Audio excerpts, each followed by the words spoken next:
আসসালামু আলাইকুম সবাইকে। আরো একটা ক্লাসে স্বাগতম। আচ্ছা, এই বিগত ক্লাসগুলোতে আমরা শ্রোডিঞ্জার সমীকরণ দেখছি। শ্রোডিঞ্জার সমীকরণ থেকে কিভাবে হাইড্রোজেনের যে পরমাণুটা আছে ওইটার জন্য সমাধান করতে হয় ওইটা দেখছি। ওইখান থেকে আমরা অরবিটাল সম্পর্কে আইডিয়াটা কিভাবে হয় দেখছি। অরবিটালের পরে অরবিটাল দিয়ে মূলত ইলেকট্রনের অবস্থানের যে প্রবাবিলিটি সেইটা বুঝায়। ঠিক আছে? এরপরে আমরা দেখছি ইলেকট্রনের অবস্থানের পরে আরেকটা জিনিস আমাদের ব্যাখ্যা করতে হয়, ইলেকট্রনের ভরবেগ বা কৌণিক ভরবেগ। তো আরেকটা ক্লাস ছিল আমাদের কৌণিক ভরবেগের উপরে, ইলেকট্রনের কৌণিক ভরবেগ, তারপরে স্পিনের কারণে যে কৌণিক ভরবেগ হয় সেগুলো নিয়ে আমরা ক্লাস করছি। ঠিক আছে, তার মানে হাইড্রোজেনের পরমাণুতে ইলেকট্রন কিভাবে থাকবে এইটার একটা পূর্ণাঙ্গ ব্যাখ্যা আমরা অলরেডি দেখে ফেলছি। এখন যদি হাইড্রোজেনের পরেও তো আরো অনেক মৌল আছে, যেমন হিলিয়াম, লিথিয়াম। এখানে কি হয়, এখানে শুধুমাত্র একটা ইলেকট্রন নাই, এখানে একাধিক ইলেকট্রন আছে। এত হাইড্রোজেনের জন্য শুধুমাত্র একটা ইলেকট্রনের জন্য আমরা সমীকরণটা সমাধান করছিলাম, কিন্তু যখন একাধিক ইলেকট্রন চলে আসবে তখন এই ইলেকট্রনগুলো কিভাবে থাকবে নাকি থাকবে না, কোন জায়গায় কিভাবে একটা শক্তি স্তর থেকে অন্য শক্তি স্তরে মুভ করবে, কখন কোথায় ইলেকট্রন যাবে, এই ব্যাপারগুলো তখন কমপ্লেক্সিটি তৈরি হয়ে যায়। একটা ইলেকট্রন থাকলে শুধু ইলেকট্রন সাধারণত সবার প্রথমে প্রথম শক্তি স্তর মানে গ্রাউন্ড স্টেটে থাকবে, আর শক্তি দিলে সে আস্তে আস্তে উপরের শক্তি স্তরে চলে যাবে। ঠিক আছে, এইটা তোমার হাইড্রোজেনের জন্য। ঠিক আছে, কিন্তু যখন একাধিক ইলেকট্রন চলে আসে তখন ইলেকট্রনগুলোকে আমাদের প্লেস করতে হবে, ইলেকট্রনগুলোকে আমাদের বসাইতে হবে যে প্রথম শক্তি স্তরে কয়টা ইলেকট্রন বসতে পারবে, দ্বিতীয় শক্তি স্তরে কয়টা ইলেকট্রন বসতে পারবে, কিভাবে বসবে তারা। তো এই জিনিসগুলোর উত্তর নিয়ে আমাদের কয়েকটা নীতি নিয়ে আলোচনা করতে হবে। এইগুলো পলিবর্জন নীতি, আফবাউ নীতি এবং হুন্ডের নীতি। এই তিনটা দিয়ে মূলত একাধিক ইলেকট্রন বিশিষ্ট কোনো মৌলতে, ঠিক আছে, একাধিক ইলেকট্রন বিশিষ্ট কোনো একটা মৌলতে ইলেকট্রনগুলো কিভাবে অবস্থান করবে সেইটা ব্যাখ্যা করা হয়। ঠিক আছে, হাইড্রোজেনের পরে একাধিক ইলেকট্রন বিশিষ্ট মৌলের জন্য আমরা কিভাবে ব্যাখ্যা করব সেটা এই তিনটা তোমার মতবাদ থেকে আসবে। তো আজকের ক্লাসে মূলত আমরা এই তিনটা নীতি কিভাবে আসছে সেইটা দেখব। ঠিক আছে, এই তিনটা নীতি কিভাবে আসছে সেইটা দেখব। আমরা ইলেকট্রন বিন্যাস পরের ক্লাসটাতে দেখব। ঠিক আছে, তো আমরা ক্লাসে আর কথা না বৃদ্ধি করে শুরু করে ফেলি।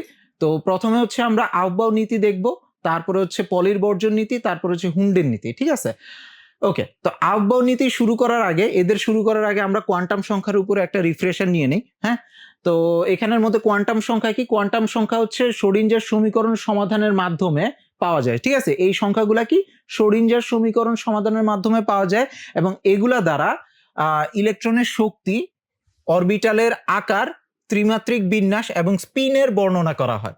ঠিক আছে, চারটা কোয়ান্টাম নাম্বার আছে, এদের মধ্যে যে প্রধান কোয়ান্টাম নাম্বারটা আছে n, ঠিক আছে, এইটা দ্বারা মূলত ইলেকট্রনের শক্তি ব্যাখ্যা করা হয়। ওকে, ইলেকট্রনের শক্তি মূলত n এর সাথে রিলেটেড। যদি n এর মান সেম থাকে ইলেকট্রনের শক্তিও সেম, n এর মান ডিফারেন্ট হলে ইলেকট্রনের শক্তিও ডিফারেন্ট। ওকে, তারপরে সহকারী কোয়ান্টাম সংখ্যা l, সহকারী কোয়ান্টাম সংখ্যা l। সহকারী কোয়ান্টাম সংখ্যা দ্বারা মূলত ইলেকট্রন যে অরবিটালে থাকবে ওইটার আকৃতিটা ব্যাখ্যা করা হয়। ঠিক আছে, ইলেকট্রন যে অরবিটালটাতে থাকবে সেটার আকৃতিটা ব্যাখ্যা করা হয়। ওকে, তা এল এর মান যদি 0 হয় অরবিটালটা শেপ হবে বর্তুলাকৃতির বা গোলাকৃতির। এল এর মান যদি 1 হয় অরবিটালটা শেপ হবে ডাম্বেল। এল এর মান 2 হলে ডাবল ডাম্বেল। এই শেপগুলো আসে এল এর মানের থেকে। ঠিক আছে, এবং এল এর মান দিয়ে শুধুমাত্র অরবিটালের আকৃতি না, অরবিটালে ইলেকট্রনের যে কৌণিক ভরবেগ আছে, অরবিটালের কৌণিক ভরবেগ ওইটাও ব্যাখ্যা করা হয়।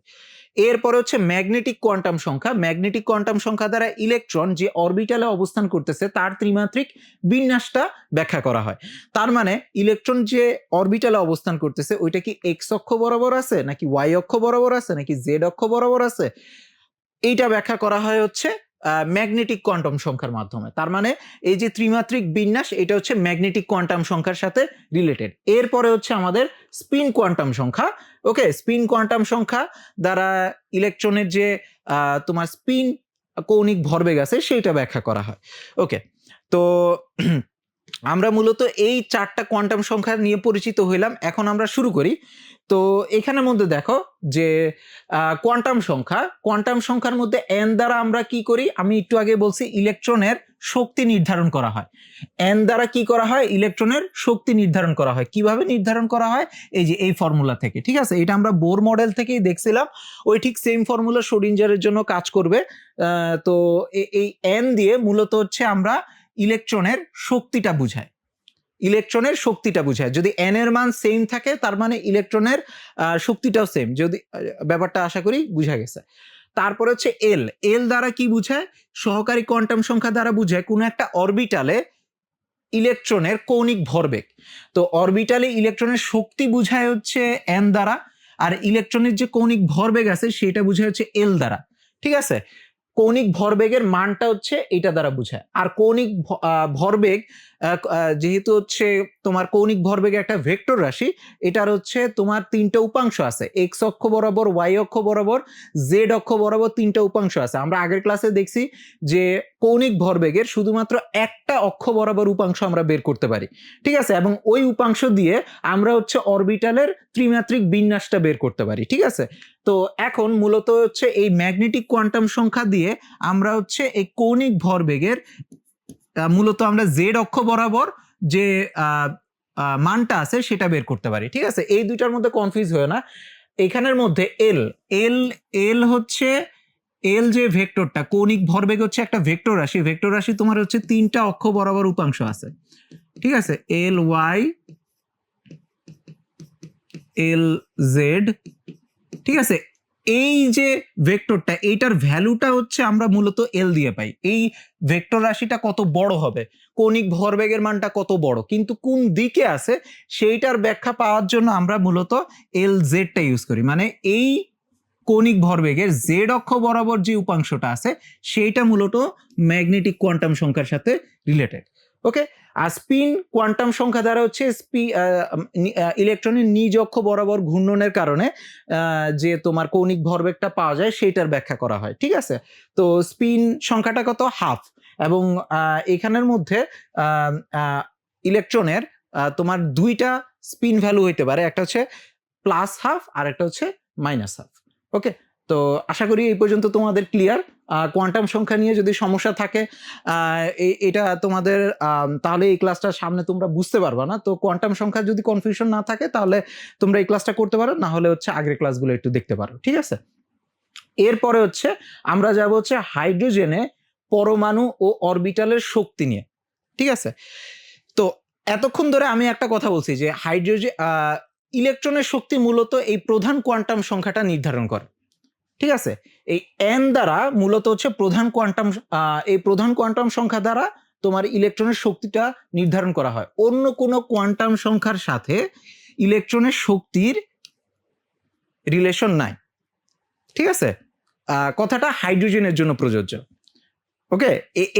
এই জিনিসগুলো হচ্ছে মূলত হাইড্রোজেনের জন্য প্রযোজ্য। তো হাইড্রোজেনের জায়গায় যদি হিলিয়াম চলে আসে, যেখানে দুইটা ইলেকট্রন আছে, ওইখানে গেলে ব্যাপারগুলো আবার ভালো মতন কাজ করে না, ঠিক আছে। তো আমরা হচ্ছে আপাতত অরবিটালের শক্তি নিয়ে আলোচনা করি হাইড্রোজেনের পরমাণুর জন্য, ঠিক আছে। হাইড্রোজেনের পরমাণুর জন্য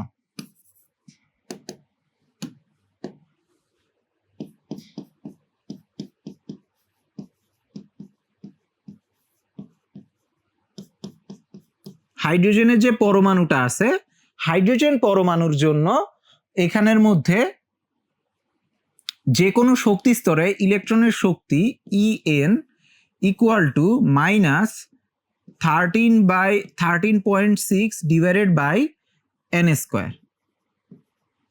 ইলেকট্রন ভোল্ট, ঠিক আছে। ইলেকট্রন ভোল্ট, এটা হচ্ছে হাইড্রোজেন পরমাণুতে তোমার ইলেকট্রনের শক্তিটা বের করার জন্য। তার মানে n এর মান যদি 1 হয়, ঠিক আছে, n এর মান যদি 1 হয় তাহলে En এর মান কত, মাইনাস 13.6 ইলেকট্রন ভোল্ট। n এর মান যদি 2 হয় তাহলে আচ্ছা এটা E1 লিখি, n এর মান যদি 2 হয় তাহলে এখানে কত হবে, minus 13.6 divided by 2 square electron volt. তারপর n এর মান যদি 3 হয় তাহলে E3 equal to minus 13.6 by 3 square electron volt. তো এভাবে করে আস্তে আস্তে n এর মানের সাথে তোমার শক্তির মানটা আস্তে আস্তে বৃদ্ধি পাইতে থাকবে, ঠিক আছে? n এর মানের সাথে এই শক্তির মানটা আস্তে আস্তে বৃদ্ধি হইতে থাকবে এবং সর্বোচ্চ শক্তিটা কত হবে? 0 হবে।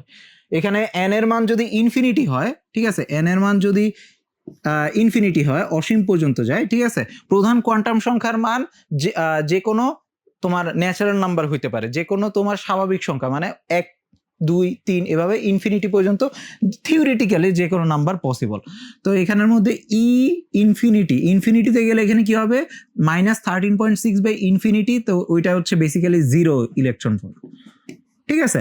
তো তখন অ্যাকচুয়ালি ইলেকট্রনের শক্তি হচ্ছে তোমার ইলেকট্রনটা মুক্ত হয়ে যাবে, ঠিক আছে? তখন বেসিক্যালি ইলেকট্রনটা মুক্ত হয়ে যাবে। তো মুক্ত ইলেকট্রনের জন্য এইটা প্রযোজ্য আর কি। আশা করি তাহলে ইলেকট্রনের শক্তির সম্পর্কে কোনো অসুবিধা নাই। তাহলে এখন একটা জিনিস চিন্তা করো, n এর মান যখন 1, l এর মান তখন কত? 0, ঠিক আছে? n এর মান যখন 1, l এর মান কত? 0। n এর মান যখন 2, l এর মান কত? 0 এবং 1। n এর মান যখন 3, l এর মান কত? 0 1 2, ঠিক আছে? আবার n এর মান, আচ্ছা এটা আপাতত এইটুকু দিয়ে বুঝাই আগে। তো এখন দেখো, l এর মান 0 আর n এর মান 1 হওয়া মানে হচ্ছে বেসিক্যালি এটা 1s অরবিটালকে বোঝায়, এটা 1s অরবিটালকে বোঝায়। n এর মান 2, l এর মান 0 হইলে 2s, আর l এর মান যদি 1 হয় তখন তাকে 2p অরবিটাল বলে। n এর মান 3, ঠিক আছে, তা আর l এর মান 0 এর জন্য 3s, n এর মান 3, l এর মান 1 এর জন্য 3p, আর n এর মান 3, l এর মান 2 এর জন্য 3d, ঠিক আছে? এইটা হচ্ছে আমাদের অরবিটালগুলা, ঠিক আছে? তো এখন আমরা বললাম যে শুধুমাত্র প্রধান কোয়ান্টাম সংখ্যার উপরে ইলেকট্রনের শক্তিটা নির্ভর করে। শুধুমাত্র প্রধান কোয়ান্টাম সংখ্যার উপরে যদি ইলেকট্রনের শক্তি নির্ভর করে, তাহলে এইখানে দেখো এই 1s এর শক্তি একটা হবে, 1s এর শক্তি একটা হবে, ওকে, কোনো অসুবিধা নাই। n এর মান যদি 2 হয় তখন 2টা অরবিটাল থাকে, ঠিক আছে? n এর মান 2 হলে 2টা অরবিটাল থাকে এবং হাইড্রোজেনে এই 2টা অরবিটালের শক্তি সমান। 2s এবং 2p অরবিটালের শক্তি সমান, কনফিউজ হয় না, ঠিক আছে? এই ফর্মুলা যেটা বলতেছে এখানে s এবং 2s এবং 2p দুইটাতে কিন্তু n এর ভ্যালু সেম। n এর ভ্যালু সেম হওয়া মানে এইখানে হচ্ছে বেসিক্যালি তোমার ইলেকট্রনের এখানে হচ্ছে এই 2s এ থাকলেও ইলেকট্রনের যে শক্তি লাগবে 2p তে থাকতেও ইলেকট্রনের শক্তি সেম হবে। 3s 3p 3d, এই তিনটাতেও কি n এর ভ্যালু সেম না? এই তিনটাতেও কি n এর value same, 3s 3p 3d, এই তিনটাতেও n এর ভ্যালু হচ্ছে 3। তার মানে 3s 3p 3d এই তিনটা অরবিটালে হাইড্রোজেনের ইলেকট্রন যদি থাকে, ইলেকট্রনের শক্তি সমান হবে।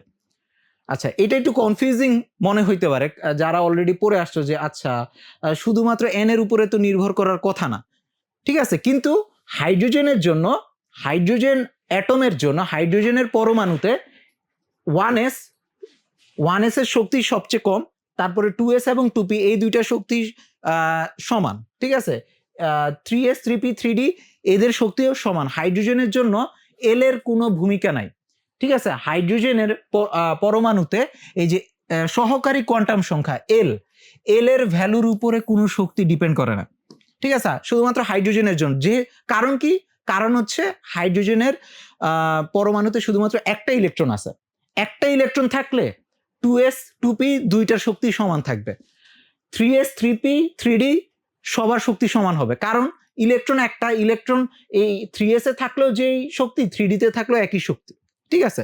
কিন্তু যখন একাধিক ইলেকট্রন চলে আসবে তখনই ঝামেলা তৈরি হবে, ঠিক আছে? যখন একাধিক ইলেকট্রন চলে আসবে তখনই ঝামেলাটা হবে। তো এখানে হাইড্রোজেনের জন্য আমরা দেখাইলাম আর কি, ঠিক আছে? হাইড্রোজেনের জন্য এখানে যদি আমরা দেখি একটা ইলেকট্রনকে আমরা জাস্ট এইভাবে একটা অ্যারো দিয়ে বুঝাইলাম, ঠিক আছে? এইভাবে একটা অ্যারো দিয়ে বুঝাবো। তো হাইড্রোজেনের ইলেকট্রনটা স্বাভাবিকভাবে সর্বনিম্ন এনার্জি নিয়ে থাকবে, ঠিক আছে? একটা জিনিস খেয়াল রাখবা, ইলেকট্রন দুইটা জিনিস চায়। ইলেকট্রন দুইটা জিনিস চায়, কি? সে হচ্ছে নিউক্লিয়াসের কাছে থাকতে চায়, এক। আরেকটা অপশন হচ্ছে সে ইলেকট্রনের থেকে আরেকটা ইলেকট্রনের থেকে দূরে থাকতে চায়, দুইটা। তো একটা ইলেকট্রন নিউক্লিয়াসের কাছে থাকতে চায় এবং আরেকটা ইলেকট্রনের থেকে দূরে থাকতে চায়। এই দুইটা হচ্ছে হাইড্রোজেনের চাওয়া। এখন হাইড্রোজেনের চাওয়া না, ইলেকট্রনের চাওয়া, ঠিক আছে? এই দুইটা জিনিস হচ্ছে ইলেকট্রনের চাওয়া। ইলেকট্রনের চাওয়া হচ্ছে হয় নিউক্লিয়াসের কাছে যাব এবং যদি পারি আরেকটা ইলেকট্রনের থেকে আমি দূরে থাকবো, কারণ ইলেকট্রন পরস্পরকে বিকর্ষণ করে।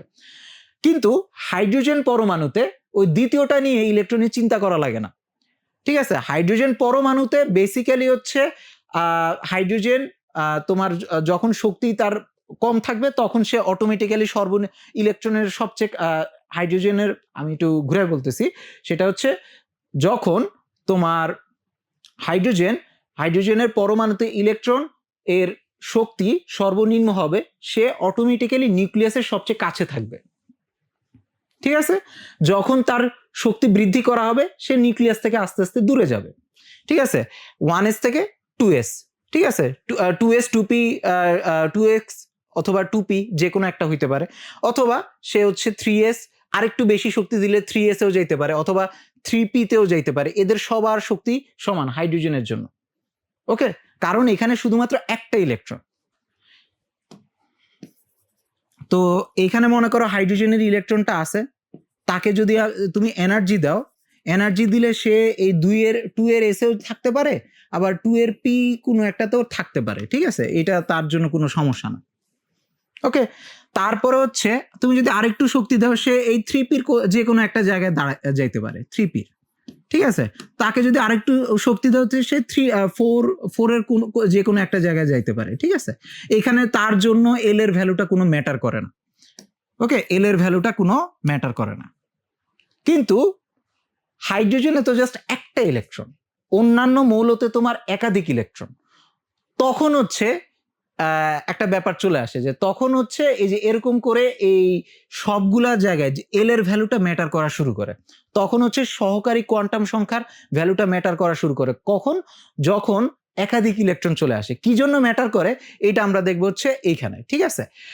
এটা হচ্ছে শিল্ডিং ইফেক্ট দিয়ে আমরা ব্যাখ্যা করব, ঠিক আছে? শিল্ডিং ইফেক্ট দিয়ে, এটা তোমরা সামনেও পড়বা।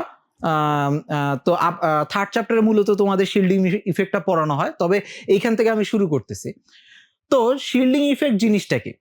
তো শিল্ডিং ইফেক্ট আসবেই যখন একটা মৌলতে একাধিক ইলেকট্রন থাকবে, ঠিক আছে? একটা মৌলতে একাধিক ইলেকট্রন থাকবে। তো আমরা যদি চিন্তা করি এই মনে করো নিউক্লিয়াস,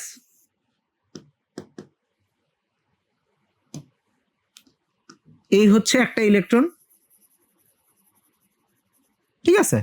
আরেকটা ইলেকট্রন আছে মনে করো এই মৌলটাতে, এই সিস্টেমে আরেকটা ইলেকট্রন আছে,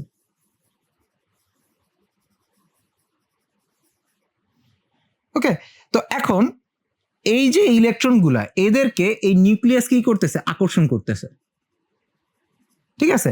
তো এই দুইটা ইলেকট্রন যদি নিউক্লিয়াসের কাছে থাকতে পারে তাহলে তাদের শক্তির পরিমাণটা কম হবে। আর ইলেকট্রন কি চায়? নিউক্লিয়াসের কাছে থাকতে চায় যাতে তার শক্তির পরিমাণটা কম হইতে পারে। কিন্তু সমস্যা যেটা হবে, এই দুইজন এখন কাছাকাছি চলে আসলো, মনে করো এই দুইজন এখন কাছাকাছি চলে আসলো।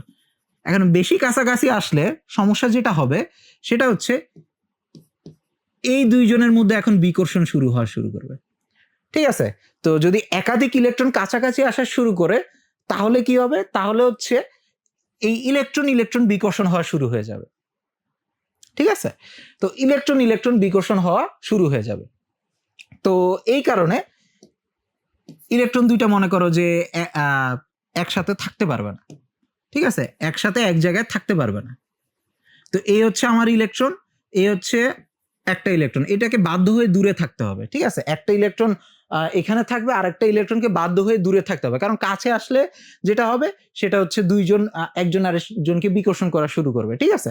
এখন যেটা হচ্ছে এই যে ভিতরের ইলেকট্রনটা আছে, এই যে ভিতরের ইলেকট্রনটা আছে, এই ভিতরের ইলেকট্রনটা এই যে এইটা, এই যে ভিতরের ইলেকট্রনটা আছে, এটা নিউক্লিয়াসের কাছে ঘোরাঘুরি করতেছে, ঠিক আছে? নিউক্লিয়াসের কাছে ঘোরাঘুরি করতেছে। এখন এই যে ঘোরাঘুরি করতেছে, ইলেকট্রন কি একটা কণা না, কিন্তু না। আমরা শ্রোডিঞ্জারের সমীকরণ থেকে কি দেখছি, ইলেকট্রন হচ্ছে একটা তোমার প্রবাবিলিটি ডিস্ট্রিবিউশন, মানে সে হচ্ছে তরঙ্গ, ঠিক আছে। ইলেকট্রন হচ্ছে একটা তরঙ্গ, সে হচ্ছে সাধারণত এভাবে এরকম ছড়ায় থাকবে। ইলেকট্রন কিন্তু এই যে নিউক্লিয়াসের চারপাশে এরকম ছড়ায় থাকবে, ঠিক আছে। এই যে যেই চিত্রটা এখানে আছে, এই যে মনে করো একটা নিউক্লিয়াস, আর নিউক্লিয়াসের চারপাশে এই এস অরবিটালে একটা ইলেকট্রন এভাবে ছড়ায় আছে। তো এখন কি হবে, এখন হচ্ছে একটা ইলেকট্রন তোমার হচ্ছে এই কাছে যেটা আছে এটা খুবই সুখী ভাবে আছে, ঠিক আছে, এটা খুবই সুখী, সেই ইলেকট্রনটা নিউক্লিয়াসের কাছে আছে, তার শক্তি কম, কোনো অসুবিধা নাই। এখন সে আরেকটা জিনিস করবে, সে হচ্ছে দূরে যে ইলেকট্রনটা আছে তার 12টা বাজাবে। মানে তার 12টা এইভাবে বাজাবে, দেখো, আগে তারা যদি একই ডিস্টেন্সে থাকতে পারতো নিউক্লিয়াস, ঠিক আছে, নিউক্লিয়াস হচ্ছে দুইজনকে একইভাবে আকর্ষণ করতে পারতো, ঠিক আছে। এখানের মধ্যে মনে করো নিউক্লিয়াসের মধ্যে +2 চার্জ আছে, +2 চার্জ, ঠিক আছে, +2 চার্জ। তো যদি মনে করো এইভাবে, এই হচ্ছে নিউক্লিয়াস, আর এইখানে একটা ইলেকট্রন, এইখানে একটা ইলেকট্রন, এইখানে যদি নিউক্লিয়াসের +2 চার্জ থাকতো, ঠিক আছে, +2 চার্জ থাকলে তাহলে তোমরা একটু চিন্তা করো তো কি হবে। নিউক্লিয়াসটা এই ইলেকট্রনকেও +2 চার্জ দিয়ে আকর্ষণ করতে পারতো, এই ইলেকট্রনকেও +2 চার্জ দিয়ে আকর্ষণ করতে পারতো, দুইটা ইলেকট্রনকে +2 চার্জ দিয়ে আকর্ষণ করতে পারতো। কিন্তু এখন দেখো, এটা হচ্ছে আমরা মনে করি যে নিউক্লিয়াস এই অবস্থায় সবগুলো ইলেকট্রনকে সমানভাবে আকর্ষণ করতে পারতো, কিন্তু সমস্যা যেটা হবে, ইলেকট্রন বিকর্ষণের কারণে একটা ইলেকট্রন কিন্তু দূরে থাকতে হবে, ঠিক আছে। একটা ইলেকট্রন আরেকটা ইলেকট্রনের থেকে মনে করো ফিজিক্যালি দূরে আছে। তো দূরে থাকলে কি হবে, দূরে থাকলে এই ইলেকট্রনটা এই নিউক্লিয়াসের চারপাশে কভার করে ফেলবে, ঢেকে ফেলবে, ঠিক আছে, ঢেকে ফেলবে, শিল্ড করে ফেলবে। তো ঢেকে ফেলার কারণে সাধারণত এই নিউক্লিয়াসটা +2 চার্জ দিয়ে এটাকে আকর্ষণ করার কথা। সাধারণত নিউক্লিয়াসটা এই ইলেকট্রনকে +2 চার্জ দিয়ে আকর্ষণ করার কথা, কিন্তু করতে পারবে না। কারণ হচ্ছে কি, তার চারপাশে এই যে এই ইলেকট্রনটা তাকে ঢেকে রাখছে। তো এই ইলেকট্রনটা +2 চার্জ আর অনুভব করবে না, ঠিক আছে। এই ইলেকট্রনটা কি করতে পারবে না, আর +2 চার্জ অনুভব করতে পারবে না। তাহলে কি হচ্ছে, কাছের যে ইলেকট্রনটা ওইটার কারণে দূরের ইলেকট্রনটাকে নিউক্লিয়াস সেম বলে আকর্ষণ করতে পারবে না। এই জিনিসটাকে শিল্ডিং ইফেক্ট বলে। এই জিনিসটাকে কি বলে, শিল্ডিং ইফেক্ট। তার মানে শিল্ডিং ইফেক্ট জিনিসটা কি, যখন একটা সিস্টেমে একাধিক ইলেকট্রন থাকবে, কাছের ইলেকট্রনটা, নিউক্লিয়াসের কাছের যে ইলেকট্রনগুলো আছে তারা কি করবে, দূরের ইলেকট্রনটাকে সেম ফোর্সে নিউক্লিয়াসের কে আকর্ষণ করতে দিবে না। এই যে কাহিনীটা, সেটাকে আমরা বলি হচ্ছে শিল্ডিং ইফেক্ট। তো অলরেডি যখন একটার থেকে আমি দুইটা ইলেকট্রনে চলে যাচ্ছি, তখন অলরেডি একটা ইফেক্ট চলে আসতেছে, সেটা কি, শিল্ডিং ইফেক্ট, যেটা হাইড্রোজেনে ছিল না। এবং হাইড্রোজেনে না থাকার, এই জিনিসটা না থাকার কারণে, ঠিক আছে, 2s 2p 2s এবং 2p শক্তি সমান হইতো, 3s 3p 3d সবার শক্তি সমান হইতো, শুধুমাত্র এই শিল্ডিং ইফেক্টটা না থাকার কারণে। কিন্তু যখন হিলিয়ামে চলে যাবা বা লিথিয়ামে যাবা, তখন কিন্তু 2টা 3টা 4টা এরকম একাধিক ইলেকট্রন থাকবে। এই ইলেকট্রনগুলা, একাধিক ইলেকট্রন যখন চলে আসবে, তখনই শিল্ডিং ইফেক্ট চলে আসবে। আর শিল্ডিং ইফেক্ট আসলে তখন ব্যাপারটা একটু কমপ্লিকেটেড হয়ে যায়, তখন শক্তিটা এত ইজিলি বের করা যায় না। এটা আমরা একটু সামনেই দেখবো। তো এখন আরেকটু দেখি যে এইখানের মধ্যে, এটা হচ্ছে নিউক্লিয়াস, ওকে, এইটা হচ্ছে আমার নিউক্লিয়াসটা, এই যে নিউক্লিয়াসের মধ্যে কথার কথা, মনে করো যে নিউক্লিয়াসে আছে হচ্ছে +4 চার্জ, ধরলা আর কি, আচ্ছা, +4 চার্জ। সে হচ্ছে এই কাছের যে ইলেকট্রন মেঘগুলো আছে এদেরকে +4 চার্জ দিয়ে আকর্ষণ করতে পারবে অলমোস্ট। কিন্তু এই যে দূরের ইলেকট্রনটা আছে, এই দূরের ইলেকট্রনটাকে +4 দিয়ে আকর্ষণ করতে পারবে না। কারণ কি, কারণ হচ্ছে কাছের ইলেকট্রনগুলা তাকে কভার করে রাখছে, তাকে ঢেকে রাখছে। এখানে তো শ্রোডিঞ্জারের সমীকরণ অনুসারে ইলেকট্রন কিন্তু কি এভাবে এখন তরঙ্গ আকারে চারপাশে ঢেকে রাখবে, ইলেকট্রন মেঘ হিসেবে থাকবে। তো ঢেকে রাখার কারণে দূরের যে ইলেকট্রনটা আছে সেইটাকে নিউক্লিয়াস ঠিক মতন আকর্ষণ করতে পারবে না। এই জিনিসটাকে আমরা বলবো হচ্ছে শিল্ডিং ইফেক্ট। তো শিল্ডিং ইফেক্টটা আমরা মোটামুটি দেখলাম। তো এখন আমরা হচ্ছে বিভিন্ন শেপের অরবিটালের জন্য একটু শিল্ডিং ইফেক্টটা দেখি আর কি, ঠিক আছে? তো S orbital, P orbital, D orbital, ঠিক আছে? তো সবার জন্য দেখো এখানের মধ্যে আমি নিউক্লিয়াস আঁকছি, এই যে নিউক্লিয়াস, এখানের মধ্যে এটা হচ্ছে নিউক্লিয়াস, নিউক্লিয়াস, এটা হচ্ছে নিউক্লিয়াস। পি অরবিটালের জন্য এটা নিউক্লিয়াস, ডি অরবিটালের জন্য এটা হচ্ছে নিউক্লিয়াস। তারপরে এইখানে শিল্ডিং ইফেক্টটা বোঝানোর জন্য এই অরবিটালের শেপটা আঁকলাম, মানে এখানে একটা কাছে একটা ইলেকট্রন আছে যেটা এই অরবিটালে আছে। তারপরে এইখানে হচ্ছে এই অরবিটালটা আঁকলাম, এই অরবিটালটা আঁকলাম, এখানে হচ্ছে ডি অরবিটালটা আঁকলাম। ওকে, তো এখন দেখো এই ইলেকট্রনটাকে দেখো, এই ইলেকট্রনটা এই নিউক্লিয়াসের আকর্ষণ পাইতে হইলে দেখো সব ডিরেকশন দিয়ে এই এস অরবিটালটা নিউক্লিয়াসটাকে ঘিরে রাখছে, সব ডিরেকশন দিয়ে এই এস অরবিটালটা নিউক্লিয়াসকে ঘিরে রাখছে। তাহলে এই যে ইলেকট্রনটা, এই ইলেকট্রনটা সর্বোচ্চ শিল্ডিং ইফেক্ট বোধ করবে, সর্বোচ্চ শিল্ডিং ইফেক্ট পাবে, ঠিক আছে? এই ইলেকট্রনটা কি সবচেয়ে বেশি শিল্ডিং ইফেক্ট পাবে, যেহেতু সে দূরে আছে এস, এবং তার এই যে এখানে যে এস অরবিটালটা, এস অরবিটালটা কিন্তু চারদিক থেকে নিউক্লিয়াসটাকে ঘিরে রাখতেছে, মোড়ায় রাখতেছে, শিল্ড করে রাখতেছে। এই কারণে এস অরবিটালের শিল্ডিং ইফেক্ট সবচেয়ে বেশি, কারণ হচ্ছে সে সব ডিরেকশনে, এস অরবিটালে কিন্তু কোনো কি অ্যাঙ্গুলার নোড নাই। অ্যাঙ্গুলার নোড না থাকা মানে নিউক্লিয়াস থেকে যে কোনো ডিরেকশনে গেলে এস অরবিটালের ইলেকট্রনটাকে পাওয়া যাবে, এবং ওই ইলেকট্রনটা তোমার এস অরবিটালের ইলেকট্রনটা খুব সুন্দরভাবে নিউক্লিয়াসটাকে ঢেকে রাখবে এবং শিল্ড করবে এই দূরের ইলেকট্রনটা থেকে, ঠিক আছে? এই দূরের ইলেকট্রনটা তার মানে সব খুবই কম তোমার হচ্ছে নিউক্লিয়াসের পজিটিভ চার্জ অনুভব করতে পারবে। তো নিউক্লিয়াসের পজিটিভ চার্জ যদি সে কম অনুভব করতে পারে, তাহলে তার যে শক্তিটা আছে ওই শক্তির পরিমাণটা বৃদ্ধি পাবে, ঠিক আছে? তাহলে তার শক্তির পরিমাণটা বৃদ্ধি পাবে। ওকে ওকে, নিউক্লিয়াসের কাছে সে যাইতে পারতেছে না, নিউক্লিয়াসকে ঠিক মতন আকর্ষণও করতে দিতেছে না, এই কারণে তার শক্তিটা বৃদ্ধি পেয়ে যাবে। এখন দেখো পি অরবিটালের জন্য দেখো, হ্যাঁ এস অরবিটালের মতন সে দেখো এখানে এস অরবিটাল ছাড়াও এখানে দেখো এখানে একটা অ্যাঙ্গুলার নোড আছে সুন্দর করে, এই জায়গাটাতে কোনো হচ্ছে ইলেকট্রন নাই। তার মানে পি অরবিটালে যে ইলেকট্রনটা অবস্থান করে সে এই একটা প্লেন বরাবর কিন্তু সে নাই, ঠিক আছে? পি অরবিটালের ইলেকট্রনটা কি এই একটা অ্যাঙ্গুলার নোড বরাবর অবস্থান করতে পারে না। তার মানে সে একটা ফাঁকা জায়গা আছে, তার শিল্ডের একটা ফাঁকা জায়গা আছে, তার শিল্ডিংটা তো ভালো না, এস এর মতন ভালো না, কারণ এখানে দেখো ক্লিয়ারলি ফাঁকা জায়গা আছে। তো পি এর যে শিল্ডিং ইফেক্টটা ওইটা এস এর মতন ভালো না, একটু কম। আর ডি এর জন্য দেখো ডি এর শিল্ডিং ইফেক্টটা তো আরো কম, ঠিক আছে? ডি এর দেখো মাঝখানে কত ফাঁকা জায়গা, ঠিক আছে? তার মানে এই নিউক্লিয়াসটা এই ইলেকট্রনটাকে ভালো মতনই আকর্ষণ করতে পারে, কোনো অসুবিধা নাই, ঠিক আছে? এখানে যেহেতু অনেক ফাঁকা জায়গা, এই শিল্ডিংটা যেহেতু ভালো মতন, এই ভিতরের ইলেকট্রনটা যেহেতু ডি অরবিটালে থাকার কারণে ভালো মতন শিল্ডিং হচ্ছে না, এই নিউক্লিয়াসটা বাইরের ইলেকট্রনটাকে ভালো মতনই আকর্ষণ করতে পারবে। এবং এই প্রভাবটা আমরা দেখতে পাই, এই প্রভাবটা আমরা যখন থার্ড চ্যাপ্টারে আলোচনা করি, ফার্স্ট পেপারের থার্ড চ্যাপ্টার, তখন দেখবা যে ডি অরবিটালের যে পরমাণুগুলো আছে, ডি ব্লকের যে মৌলগুলো আছে যাদের ইলেকট্রনগুলো ডি অরবিটালে প্রবেশ করে, তাদের আকার দেখবা যে প্রথমে অত কমার কথা কিন্তু আস্তে আস্তে অত একটা কমে না, ঠিক আছে? কারণ ডি এর শিল্ডিং ইফেক্টটা খারাপ হওয়ার কারণে এক সময় হচ্ছে আকারটা আস্তে আস্তে আবার বাড়া শুরু করে পারমাণবিক সংখ্যার সাথে, একই পর্যায়ে আকার ছোট হওয়ার কথা কিন্তু আকার বৃদ্ধি পাওয়া শুরু করে জাস্ট এই ডি এর পুয়ার শিল্ডিং ইফেক্টের কারণে, ঠিক আছে? এফ এর তো আরো খারাপ, ঠিক আছে? এফ এর শিল্ডিং ইফেক্ট খুবই খারাপ, ওইখানে তো আরো বেশি ফাঁকা জায়গা থাকে, ঠিক আছে? তো আমরা এখান থেকে কি বুঝলাম যে যখন একটা কাছের ইলেকট্রন, নিউক্লিয়াসের কাছের ইলেকট্রন দূরের ইলেকট্রনটাকে তোমার হচ্ছে নিউক্লিয়াসকে বাধা দেয়, দূরের ইলেকট্রনটাকে ভালো মতন আকর্ষণ করার থেকে, ওইটাকে আমরা শিল্ডিং ইফেক্ট বলি। কিন্তু এস পি ডি এই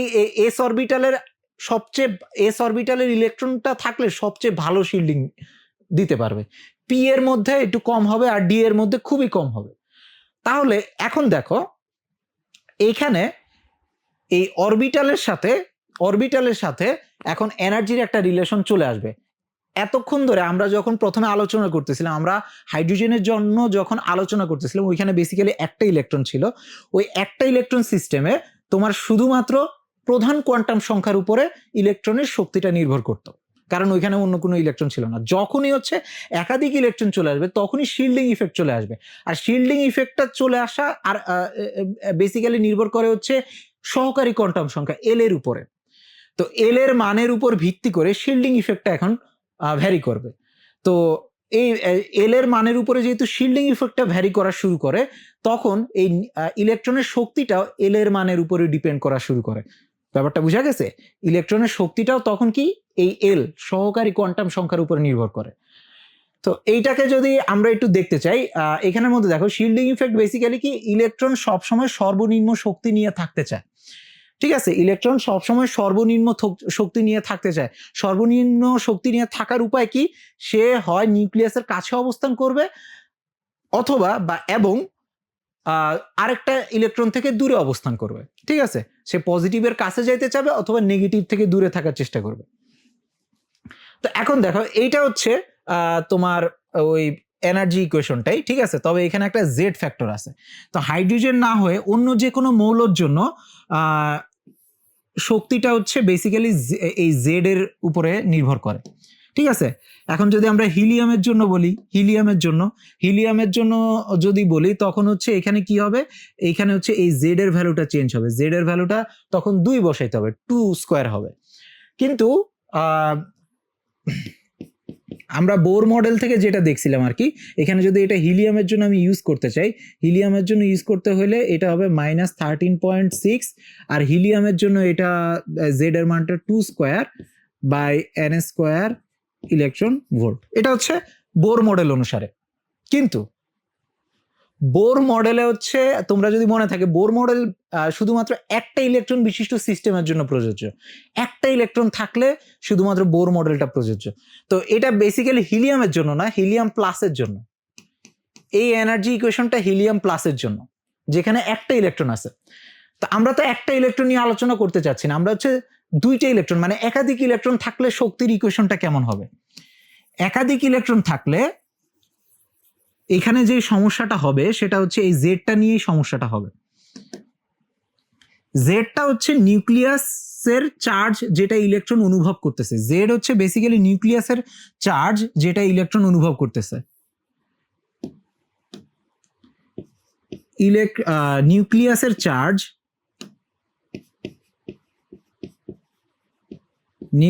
charge seen by electron.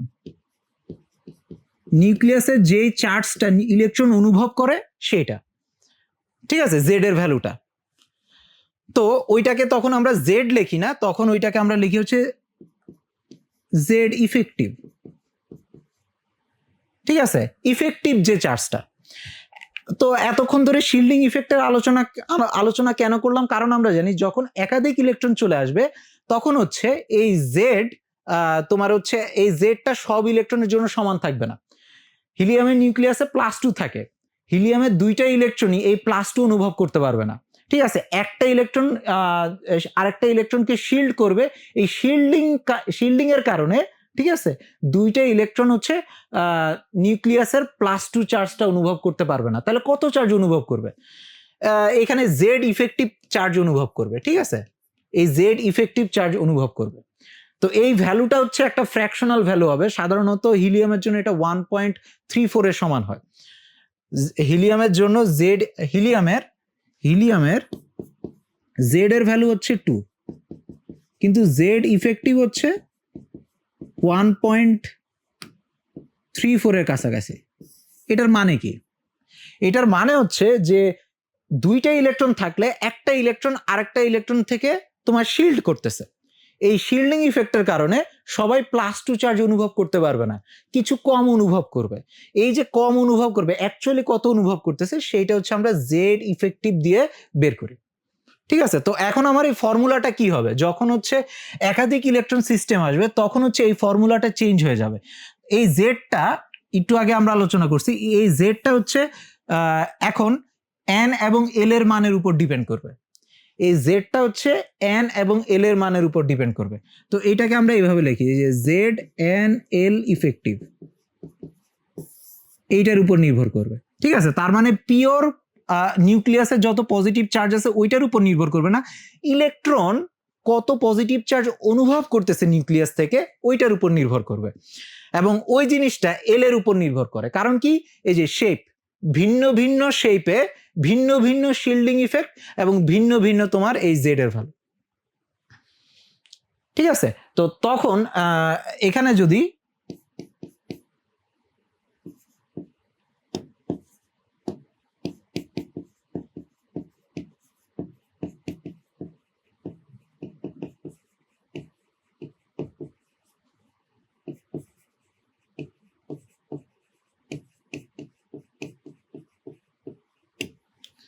System with more than one electron, মানে বেসিক্যালি হচ্ছে যেখানে একটার বেশি ইলেকট্রন আছে, ঠিক আছে, ওকে, একটার বেশি ইলেকট্রন আছে, ওইসব কেসে এই ইএন এর ভ্যালুটা হয়ে যাবে হচ্ছে -13.6, আচ্ছা এটাকে একটু -13.6, ওকে। তো এখানে উপরে ছিল জেড স্কোয়ার, তো এখন আর এটা জেড স্কোয়ার আমরা লিখবো না, এটা হচ্ছে জেড এন এল ইফেক্টিভ, ঠিক আছে। তাহলে ইফেক্টিভ চার্জ, নিউক্লিয়াসের ইফেক্টিভ যে চার্জটা আছে ইলেকট্রনের উপরে শিল্ডিং ইফেক্টটা কনসিডার করার পরে, ঠিক আছে, শিল্ডিং ইফেক্টটা কনসিডার করার পরে নিউক্লিয়াসের যে ইলেকট্রনের উপরে ইফেক্টিভ চার্জটা আছে সেইটা হবে এখানে, আর নিচে হচ্ছে এন, ঠিক আছে। এইটা হবে আমার এখন ফর্মুলা। তার মানে হাইড্রোজেনের থেকে যখন আমরা একের বেশি ইলেকট্রন সিস্টেমে চলে যাব তখন হচ্ছে অরবিটালের শক্তিটা শুধুমাত্র এন এর উপর নির্ভর করবে না, শিল্ডিং ইফেক্টের জন্য এল এর উপরেও নির্ভর করবে। এন এর উপরে শুধু নির্ভর করবে না, শিল্ডিং ইফেক্টের জন্য কার উপর নির্ভর করবে, এল এর উপরেও নির্ভর করবে। তো এখন এই জিনিসটা আমরা যদি একটু দেখি এখানের মধ্যে আমরা যদি দেখি, তো দেখো এখানের মধ্যে দুইটা অরবিটাল আছে, একটা হচ্ছে 2s অরবিটাল, এই যে এইটা হচ্ছে আমার 2s অরবিটাল, আর এটা হচ্ছে 2p অরবিটাল। তো এখন বলো কোথায় ইলেকট্রন চুজ করবে যাওয়ার জন্য, ঠিক আছে। এখন কিন্তু শিল্ডিং ইফেক্টটা ম্যাটার করা শুরু করছে, ঠিক আছে। যেখানে গেলে ইলেকট্রনের শিল্ডিং ইফেক্টটা কম হবে সেইখানে ইলেকট্রনটা যাবে আর কি, ঠিক আছে। তো এখানের মধ্যে দেখো এই 2s অরবিটালটা যদি আমি একটু দেখাই, এই যে 2s অরবিটালটা দেখো এই যে নিউক্লিয়াসের কাছে অবস্থান করতে পারে বেশি। এই 2s অরবিটালটা তোমরা যদি দেখো, 2s অরবিটালটার এই নিউক্লিয়াসের কাছে দেখো 2s অরবিটালটা থাকার প্রবণতাটা বেশি, ঠিক আছে। 2s এবং 2p আমরা বলছি যখন হাইড্রোজেনের জন্য আমরা চিন্তা করব তখন হচ্ছে এই দুইটা শক্তি সমান, কিন্তু এখন যখন আমরা একাধিক ইলেকট্রন সিস্টেমে চলে আসতেছি তখন একটু কাহিনীটা ডিফারেন্ট, তখন এল এর মানের উপর নির্ভর করে। এখন দেখো এইখানের মধ্যে এই যে 2s অরবিটালে যদি ইলেকট্রনটা থাকে তখন এই যে 2s অরবিটালে যদি ইলেকট্রনটা থাকে তখন হচ্ছে নিউক্লিয়াসের কাছে থাকার সম্ভাবনাটা বেশি, এবং s অরবিটালের জন্য অলওয়েজ সেম একই কথা যে s অরবিটালগুলো নিউক্লিয়াসের কাছে থাকতে পারে বেশি, s অরবিটালগুলো নিউক্লিয়াসের কাছে থাকতে পারে, ঠিক আছে। s অরবিটালগুলো নিউক্লিয়াসের বেশি কাছে থাকতে পারে। এই যে এখান থেকে এইটা কি জিনিস, এখন যদি তোমরা জিজ্ঞেস করো যে ভাই এটা কি জিনিস, আচ্ছা এটা আমি একটু ভুল লিখছি, এটা সাই স্কোয়ার না, 4 pi r স্কোয়ার ইন্টু সাই স্কোয়ার, ঠিক আছে, 4 pi r স্কোয়ার ইন্টু সাই স্কোয়ার, এটা রেডিয়াল প্রবাবিলিটি ডিস্ট্রিবিউশন ফাংশন। এটা যখন অরবিটালের ক্লাসে আমরা দেখছিলাম যে কোথায় নিউক্লিয়াস থেকে বিভিন্ন দূরত্বে ইলেকট্রন থাকার সম্ভাবনা কোথায় কেমন, সেইটাই গ্রাফের মাধ্যমে বোঝানো হচ্ছে, ঠিক আছে।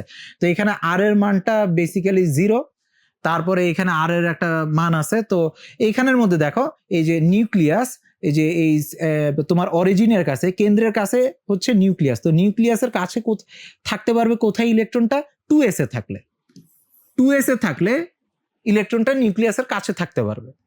ওকে, তো ইলেকট্রনটা কোথায় যাওয়ার প্রবণতাটা বেশি হবে? 2s এ। তো 2s এবং 2p এই দুইটার n এর ভ্যালু সেম, কিন্তু l এর ভ্যালু যখন আমরা কনসিডার করতেছি তখন দেখতেছি 2s এ ইলেকট্রনটা যাওয়ার প্রবণতাটা বেশি। কারণ হচ্ছে 2s এ গেলে ইলেকট্রনটা আরো নিউক্লিয়াসের কাছে যেতে পারবে, তার শিল্ডিং ইফেক্টটা, ঠিক আছে, অন্য ইলেকট্রনের কারণে তার যে শিল্ডিং ইফেক্টটা ওইটা কম হবে। ওকে, শিল্ডিং ইফেক্ট কম হইলে সে হচ্ছে নিউক্লিয়াসের কাছে থাকতে পারবে, তার শক্তিটা কম হবে। তো 2s এবং 2pর মধ্যে কার শক্তি কম হবে? 2s এ ইলেকট্রনের শক্তিটা কম হবে, 2p তে ইলেকট্রনের শক্তিটা বেশি হবে।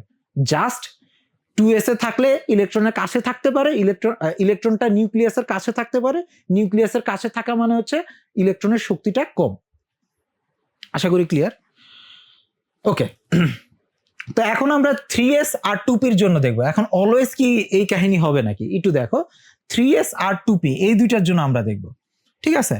তো এখন দেখো 3s, ওকে, তো এই যে এখান থেকে এই 3s এর জন্য আমরা যদি দেখি, এই যে এখান থেকে এই পর্যন্ত, এই যে নিউক্লিয়াস থেকে এইটুকু হচ্ছে 3s এর, এই যে দেখো এইভাবে আছে, ঠিক আছে? 3sটা এখানে কিছু আছে, এইখানে কিছু আছে, এইখানে কিছু আছে। ওকে, নিউক্লিয়াসের কাছে 3s এ থাকলে নিউক্লিয়াসের কাছেও থাকা যাবে, কোনো অসুবিধা নাই। কিন্তু 2pটার দিকে যদি তাকাও, এই 2p এর পরিমাণের দিকে যদি তাকাও, 2p কিন্তু নিউক্লিয়াসের কাছে অনেক বেশি পরিমাণে থাকতে পারে, ঠিক আছে? তো ইলেকট্রনটা কোন জায়গাটা চুজ করবে? 2p চুজ করবে না 3s চুজ করবে? দেখো কোথায় থাকলে ইলেকট্রনটা নিউক্লিয়াসের কাছে থাকার সম্ভাবনাটা বেশি? 2p তে। কারণ কি? এই যে দেখো 2p তে তোমরা এরিয়া চিন্তা করবে, দেখো 2pর নিচে এরিয়াটা বেশি, তার মানে এই জায়গায় প্রবাবিলিটিটাও বেশি, ঠিক আছে? তো ইলেকট্রন অলওয়েজ চুজ করবে নিউক্লিয়াসের কাছে থাকতে, যাতে তার উপরে শিল্ডিং ইফেক্টটা কম পড়ে। তো ওইটা বেসিক্যালি নির্ধারণ করে কি? পি ভ্যালু, সরি এল ভ্যালু, সহকারী কোয়ান্টাম সংখ্যাটার ভ্যালু, ঠিক আছে? সহকারী কোয়ান্টাম সংখ্যার ভ্যালু, ঠিক আছে? তো ওইটা যখন আমরা কনসিডার করি তখন দেখো এখন যখন একের বেশি ইলেকট্রন, এটা হচ্ছে হাইড্রোজেনের জন্য, এই যে এটা হচ্ছে হাইড্রোজেনের জন্য, হাইড্রোজেনের জন্য 1s এর শক্তি সবচেয়ে কম, তারপরে 2s 2p সবগুলোর ভ্যালু হচ্ছে সেম, 3s এর 3s 3p 3d সবার শক্তি সমান, 4s 4p 4d 4f সবার শক্তি সমান। কিন্তু যখন একের বেশি ইলেকট্রন আসে তখন হচ্ছে দেখো 1s 2s 2p গুলোর শক্তিটা কিছু বেশি। ওকে, 2p গুলোর শক্তিটা কিছু বেশি, কারণ এইখানে থাকলে শিল্ডিং ইফেক্টটা বেশি হয়, ঠিক আছে? তো শিল্ডিং ইফেক্ট বেশি মানে ইলেকট্রনটা নিউক্লিয়াসের বেশি কাছে যেতে পারে না, নিউক্লিয়াসের চার্জ, পজিটিভ চার্জটা বেশি অনুভব করতে পারে না, তার শক্তিটা বেশি হয়ে যায়, ঠিক আছে?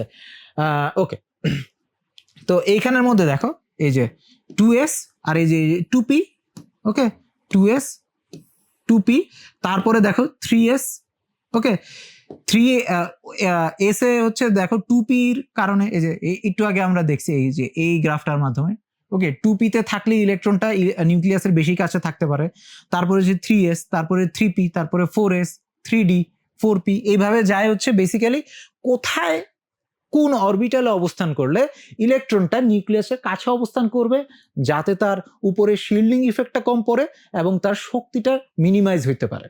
তো এই শিল্ডিং ইফেক্ট ফ্যাক্টরটা কে ডিফাইন করতেছে? এন এর ভ্যালু। এবং এখান থেকে আসে হচ্ছে আউফবাউ নীতি। আউফবাউ নীতি এখান থেকে আসছে, ঠিক আছে? এইখান থেকে বেসিক্যালি আউফবাউ নীতিটা আসছে। তো আউফবাউ নীতিটা তোমার হচ্ছে, তোমরা দেখবা যে আমরা হচ্ছে যত, এটা হচ্ছে এক্সপেরিমেন্টাল ডাটা থেকেই দেওয়া হয়েছে, তবে আচ্ছা এটা একটু পরে বলতেছি। আউফবাউ নীতিতে কি বলছে? ইলেকট্রনগুলো পরমাণুর সম্ভাব্য নিম্নতম শক্তির ডিজেনারেট অরবিটালগুলোতে অবস্থান করবে, ওকে, এবং এই যে এই ইলেকট্রনের অরবিটালের শক্তি নির্ধারণ হবে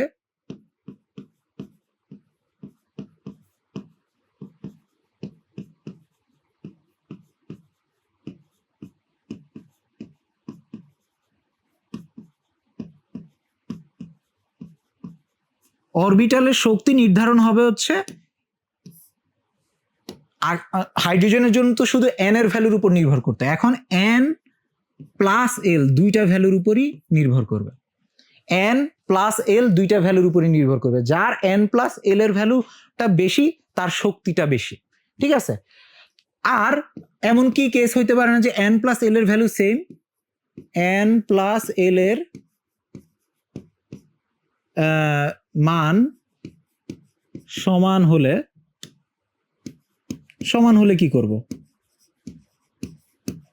সমান হলে তখন হচ্ছে শুধু n এর উপরে, তখন আমরা l এর ভ্যালুটা কনসিডার করব না, তখন শুধু n এর মানের উপর নির্ভর করব।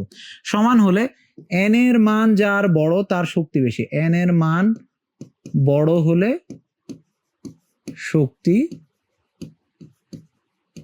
বেশি। আচ্ছা, তো এইখানের মধ্যে দেখো আমরা আগে শুধু n এর মান কনসিডার করতাম, ঠিক আছে?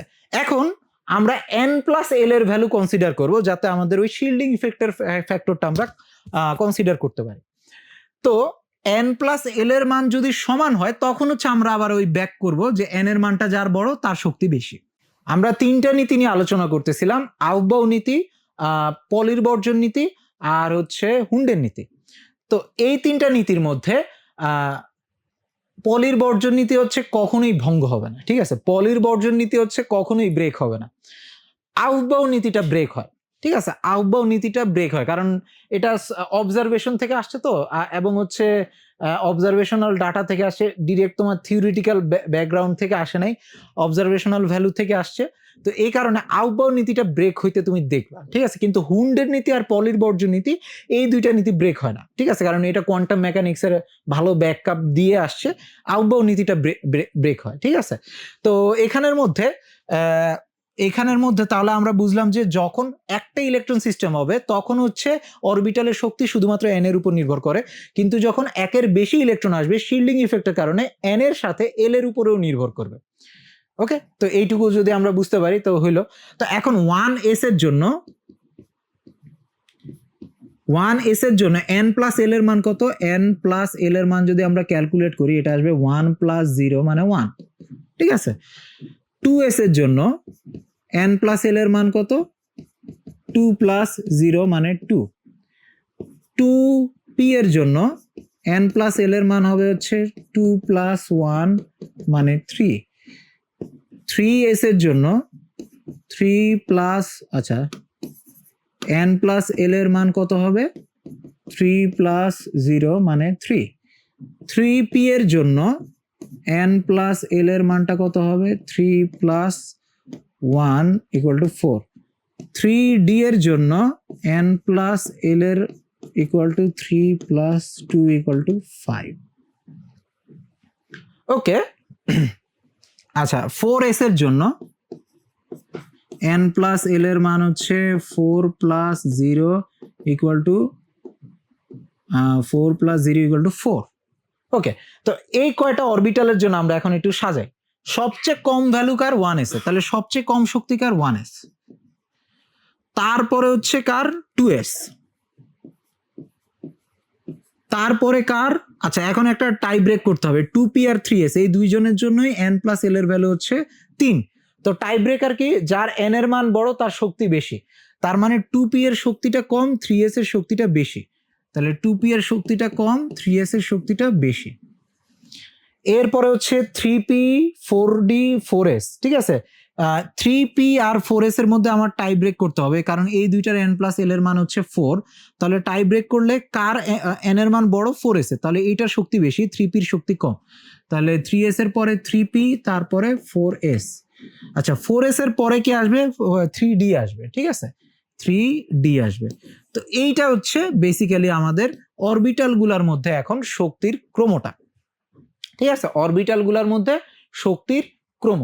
ওকে, তো এখন আমরা যদি এখানের মধ্যে সবগুলো n প্লাস l এর মান বসাই, তো আমি একটু তাড়াতাড়ি করে বসাই যাচ্ছি। দেখো, s মানে হচ্ছে, এখানে হচ্ছে s মানে কি? বেসিক্যালি l এর মান এখানে 0, p মানে এখানে l এর মান 1, আর d মানে l এর মান 2, f মানে l এর মান 3। তো লিখে ফেললাম। তাহলে এই 1 এর সাথে আমরা এখানে সব জায়গায় 0 যোগ করব। 1 এর সাথে যদি আমরা 0 যোগ করি তাহলে কত আসবে? এখানে n প্লাস 1 2 3 4 5 6 7। তো এটা হচ্ছে n প্লাস l এর মান সবার জন্য। এখানে আমরা সবার n এর ভ্যালুর সাথে 1 যোগ করব। তাহলে 2 plus 1 3 4 3 plus 1 4 4 plus 1 5 5 plus 1 6 6 plus 1 7, ঠিক আছে? তারপরে হচ্ছে l এর মান 2, তার মানে 3d এর জন্য 3 প্লাস 2, তাহলে 5 4 প্লাস 2 6 5 প্লাস 2 7, আর 4 প্লাস 3 করলে হবে 7। তাহলে এখন এখানে দেখো এটা হচ্ছে n প্লাস l এর মান, সবচেয়ে কম n প্লাস l এর মান কোথায়? 1s এ। ওকে, গেল। তারপরে সবচেয়ে কম n প্লাস l এর মান হচ্ছে 2, আর কারো n প্লাস l এর মান 2 নাই।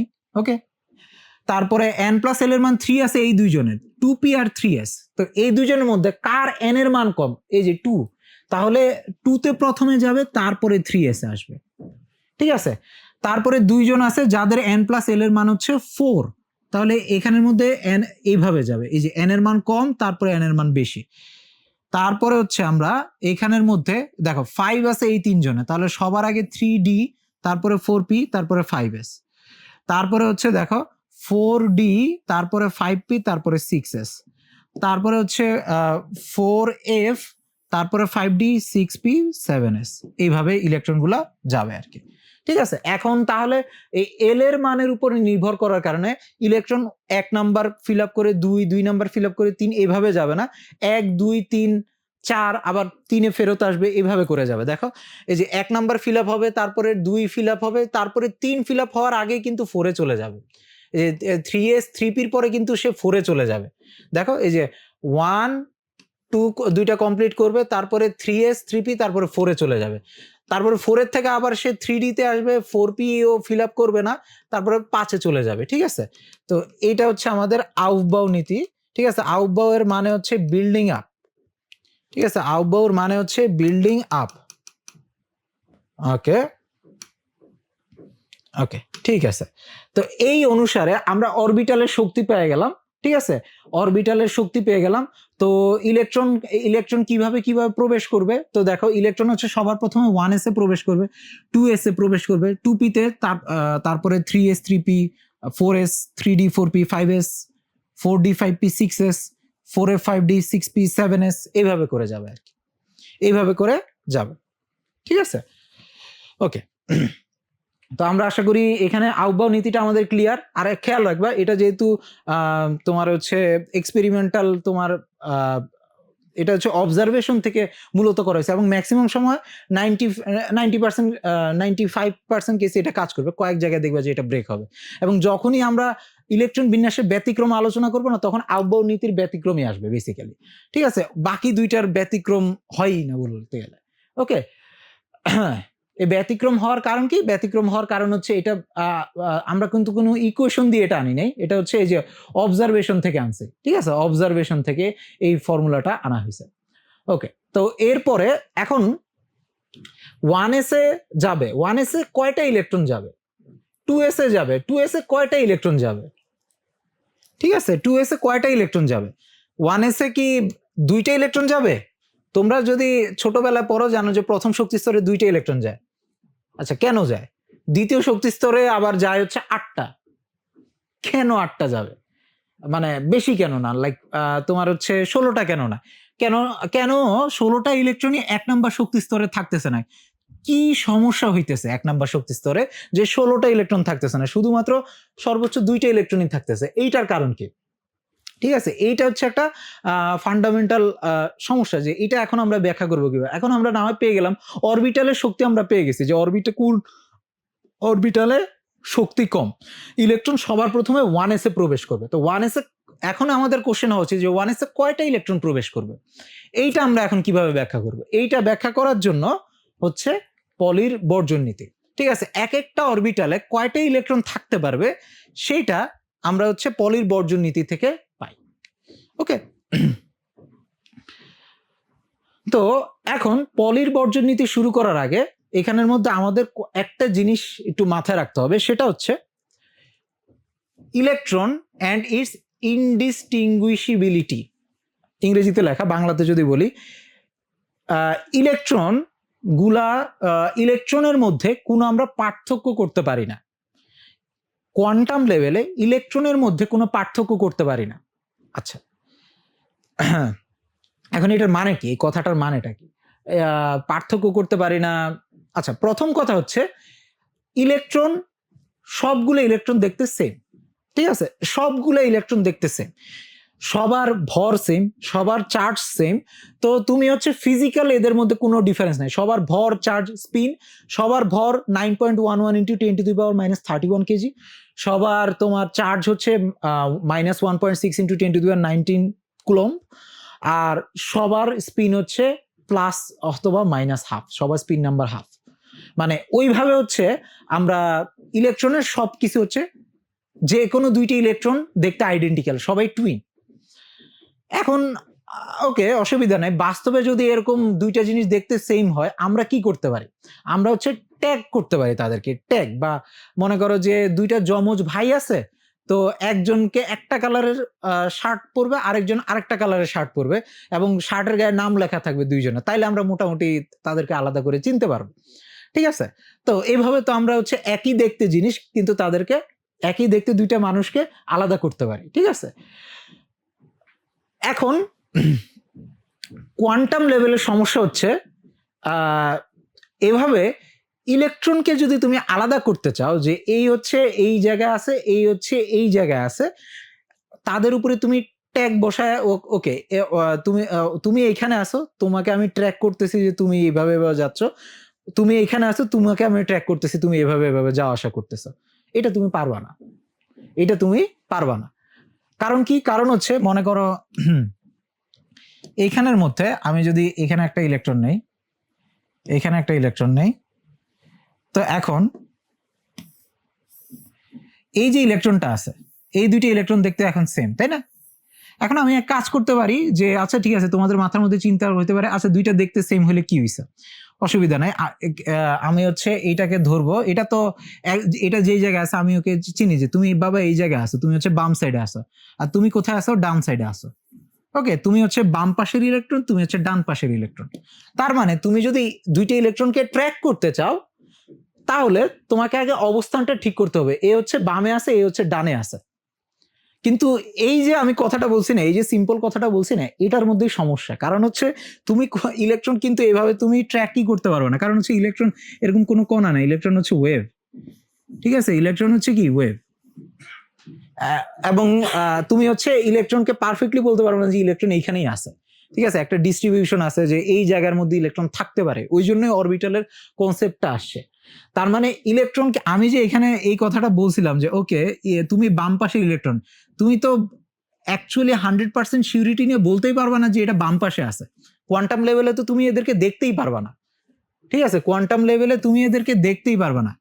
ঠিক আছে, কোয়ান্টাম লেভেলে তুমি এদেরকে দেখতেই পারবা না, তুমি জাস্ট ওয়েভ ফাংশন দেখতে, ওয়েভ ফাংশন বা তোমার হচ্ছে প্রবাবিলিটি ডিস্ট্রিবিউশন পাবা, তুমি জাস্ট এই এই জিনিস দেখতে পারো। এখন এই দুইটা জিনিস তারপরও আলাদা থাকবে না, কিন্তু এরকম দুইটা আলাদা আলাদা তরঙ্গ না, দুইটা ইলেকট্রনের একটা তরঙ্গ হয়ে যাবে।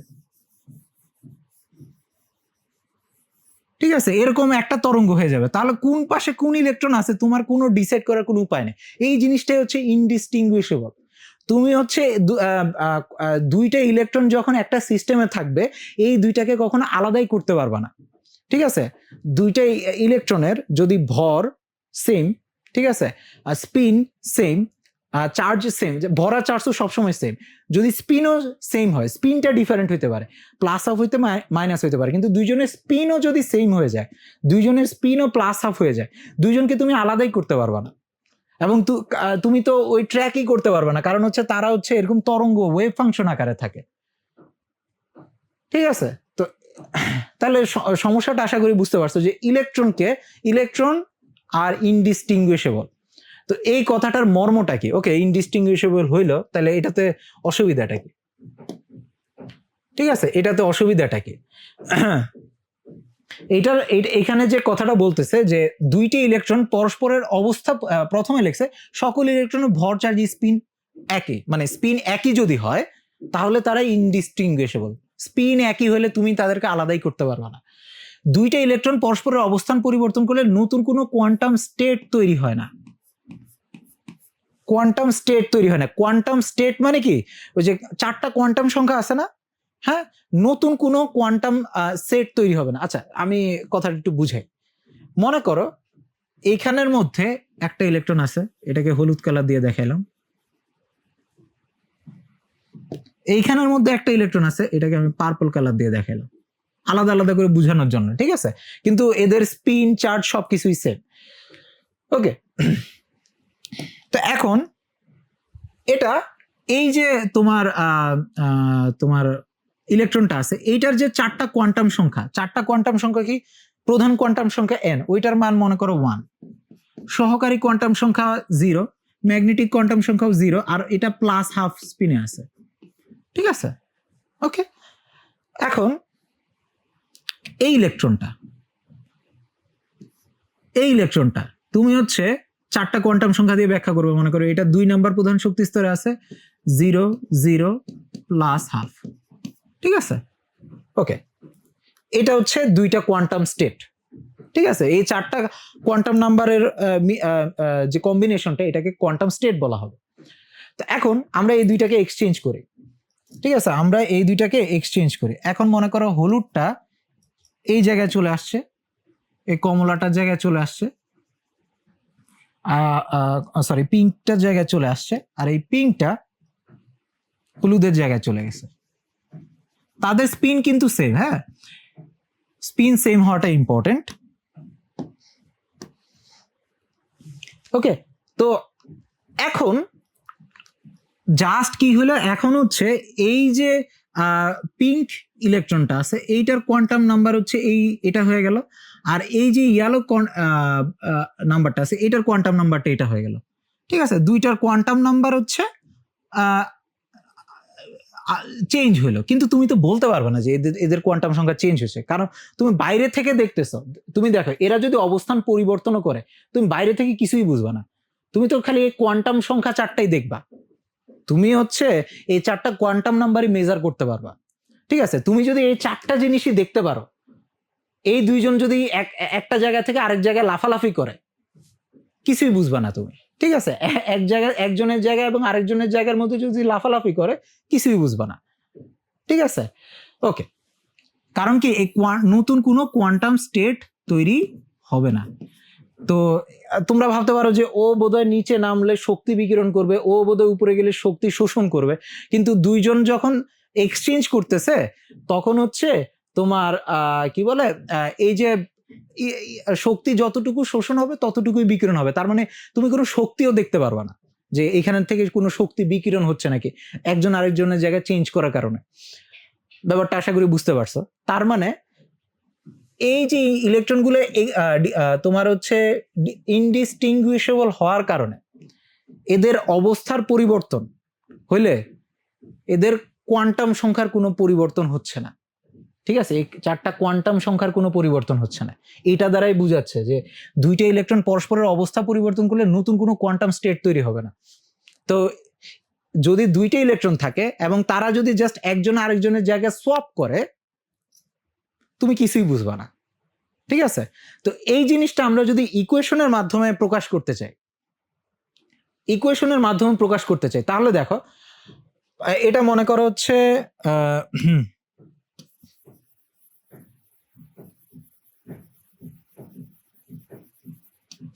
আমি আরেকটা ছবি আঁকি।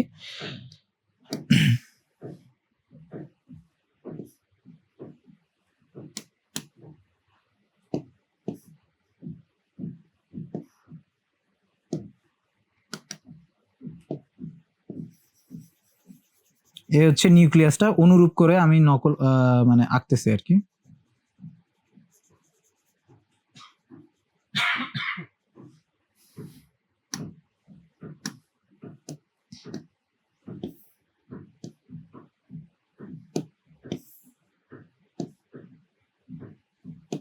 ওকে, এই দুইটা মানে জাস্ট আলাদা আলাদা অবস্থা আমি দেখাইতে চাচ্ছি। আমি কি বললাম যে এইখানের মধ্যে এই হচ্ছে হলুদ ইলেকট্রনটা এখানে আছে, পিঙ্ক ইলেকট্রনটা উপরের শক্তি স্তরে আছে, এবং দুইজনের কোয়ান্টাম যদি স্পিন সংখ্যা সেম হয়, স্পিন নাম্বার যদি সেম হয়, আর আমরা যদি অবস্থানটা পরিবর্তন করি, তো অবস্থানটা পরিবর্তন করলে এখানে উপরে হলুদ গেল আর নিচে মনে করো পিঙ্কটা আসলো।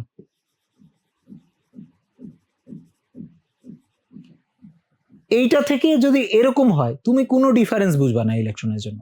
দুইজনের স্পিন সমান হলে তুমি আলাদা করে কোনো ডিফারেন্সিয়েটই করতে পারবে না, কারণ কারো কোনো কোয়ান্টাম নাম্বার চেঞ্জ হচ্ছে না। তো এইটাকে আমরা এইভাবে লিখতে পারি যে এইখানে এই দুইটা ইলেকট্রন এর যে সাই এর ফাংশনটা থাকবে, ঠিক আছে, মনে করো এইখানের মধ্যে x1, এইখানে তোমার হলুদটা হচ্ছে আমি x1 দিয়ে লিখি, x1, আর এই ইয়ারটা হচ্ছে x2 দিয়ে লিখি সাই স্কয়ার, ঠিক আছে। এটা হচ্ছে আমার ওয়েভ ফাংশন। আর এইখানের মধ্যে ওই জিনিসটা কি হয়ে যাবে দেখো, উল্টায় হয়ে যাবে না, এখন হচ্ছে x2 আর x1 এটা হয়ে যাবে। আমি এখানে কি বললাম যে এইখানের মধ্যে এই যে হলুদটা আছে এটা প্রথমে x1 এ ছিল, ঠিক আছে, পরে মনে করো এটা সেকেন্ড পজিশনে চলে গেছে। প্রথমে এটা প্রথম পজিশনে ছিল, পরে এটা সেকেন্ড পজিশনে চলে গেল। আর এই পিনটা প্রথমে সেকেন্ড পজিশনে ছিল, পরে প্রথম পজিশনে চলে আসছে, দুইটার জায়গা পরিবর্তন করছে, তাহলে ওয়েভ ফাংশনের কোনো চেঞ্জ হবে না। ওয়েভ ফাংশনের কোনো চেঞ্জ হবে না। ইলেকট্রনের মতন লাফালাফি করতে পারে, কিন্তু আমরা যে ওয়েভ ফাংশনটা পাবো ওইটার মধ্যে কোনো ডিফারেন্স হবে না। এই দুইটা ওয়েভ ফাংশন বেসিক্যালি সেম হবে, ঠিক আছে। x1, x2 সাই স্কয়ার এবং সাই x2, x1 সাই স্কয়ার, এই দুইটা সেম হবে। আশা করি বুঝতে পারছো যে দুইটা ইলেকট্রনকে আমরা যেহেতু আলাদা করে চিহ্নিত করতে পারি না, এইটার কারণে কি হচ্ছে, তারা যদি একে অপরের জায়গা পরিবর্তন করে তাহলে হচ্ছে আমরা বুঝতে পারবো না, ঠিক আছে, প্রবাবিলিটি দিয়ে আমরা বুঝতে পারবো না। ওকে, তো ওয়েভ ফাংশনের কোনো চেঞ্জ হবে না, ঠিক আছে। তোমার যে প্রবাবিলিটি আছে প্রবাবিলিটিটা সেমই থাকবে, এটাই বলতেছে। ওকে, আই থিঙ্ক মেক সেন্স করে এটা। তো এটা যদি বোঝা যায় তাহলে আমরা একটু পরে যাই। এটা তাহলে আমাদের কি কি বোঝানোর চেষ্টা করতেছে আমরা এটা একটু দেখি। তাহলে আমরা হচ্ছে বেসিক্যালি হচ্ছে সাই স্কয়ার মানে কি, প্রবাবিলিটি, ইলেকট্রন পাওয়ার সম্ভাবনার কোনো পরিবর্তন হবে না। তো এখন আমরা হচ্ছে x1 x2 সাই স্কয়ার, ওকে, তারপরে সাই x2 x1, দুইটা তোমার কণা হচ্ছে তাদের অবস্থার পরিবর্তন করলো, ঠিক আছে, সোয়াপ হইলে এখানে কোনো পরিবর্তন হবে না। তো এখন দুই পাশে আমরা যদি বর্গমূল করি,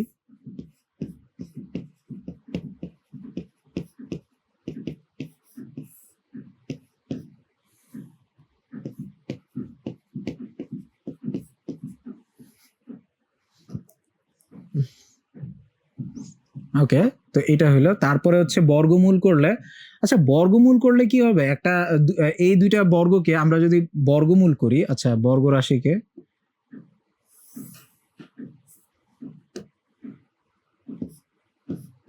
এই দুইটা তো বর্গ রাশি, এদেরকে যদি এখন আমরা বর্গমূল করি একটা প্লাস মাইনাস চলে আসবে, ঠিক আছে। তো এই বর্গ এটা চলে যাবে, তাহলে আলটিমেটলি আসবে এইটা প্লাস মাইনাস সাই x2, x1, এই দুইটা কন্ডিশন চলে আসবে, ঠিক আছে, এটা চলে আসবে।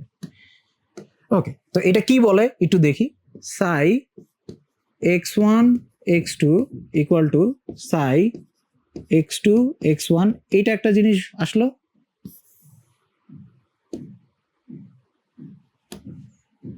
সাই x1 x2 মাইনাস সাই x2 x1, এইটা একটা জিনিস আসলো। ওকে, তো এইখানের মধ্যে এই দুইটা ইকুয়েশন আসছে। ওকে, মেক সেন্স করে। আমরা জাস্ট বললাম যে যে কোনো একটা সিস্টেমের মধ্যে যে কোনো দুইটা ইলেকট্রনের মধ্যে আমরা কোনো পার্থক্য করতে পারি না। পার্থক্য না করা মানে কি, তাদেরকে সোয়াপ করলে তাদের প্রবাবিলিটি ডিস্ট্রিবিউশন বা তোমার হচ্ছে যে তাদের যে বিভিন্ন জায়গায় পাওয়ার সম্ভাবনা, এটার কোনো ডিফারেন্সিয়েট আমরা করতে পারবো না। তাহলে এই তোমার হচ্ছে ডিস্ট্রিবিউশন ফাংশনটা সেম হবে, ঠিক আছে, প্রবাবিলিটিটা সেম থাকবে, পাওয়ার সম্ভাবনাটা সেমই থাকবে। যদি সেম থাকে তাহলে ওইখান থেকে এরকম আসলো, মানে এটা কি বলতে যাচ্ছে, এই জিনিসটা কি বলতে যাচ্ছে, আমরা যদি সোয়াপ করি, এই যে এখানে দেখো x1 x2 আছে আর এখানে x2 x1, এই দুইটা বেসিক্যালি সেম, এটা হইতে পারে। অথবা x1 x2 আছে, আমি x2 x1 করলাম, মানে সোয়াপ করলাম, দুইটার পজিশন সোয়াপ করলে আমাদের যে ওয়েভ ফাংশনটা আছে এটা তোমার একটু উল্টায় যাবে, ঠিক আছে, উল্টায় যাবে। ওকে, তো এটা যদি এভাবে বুঝাইতে পারি, মনে করো এটা একটা সিম্পল গ্রাফ দিয়ে আমরা একটু দেখি। সাই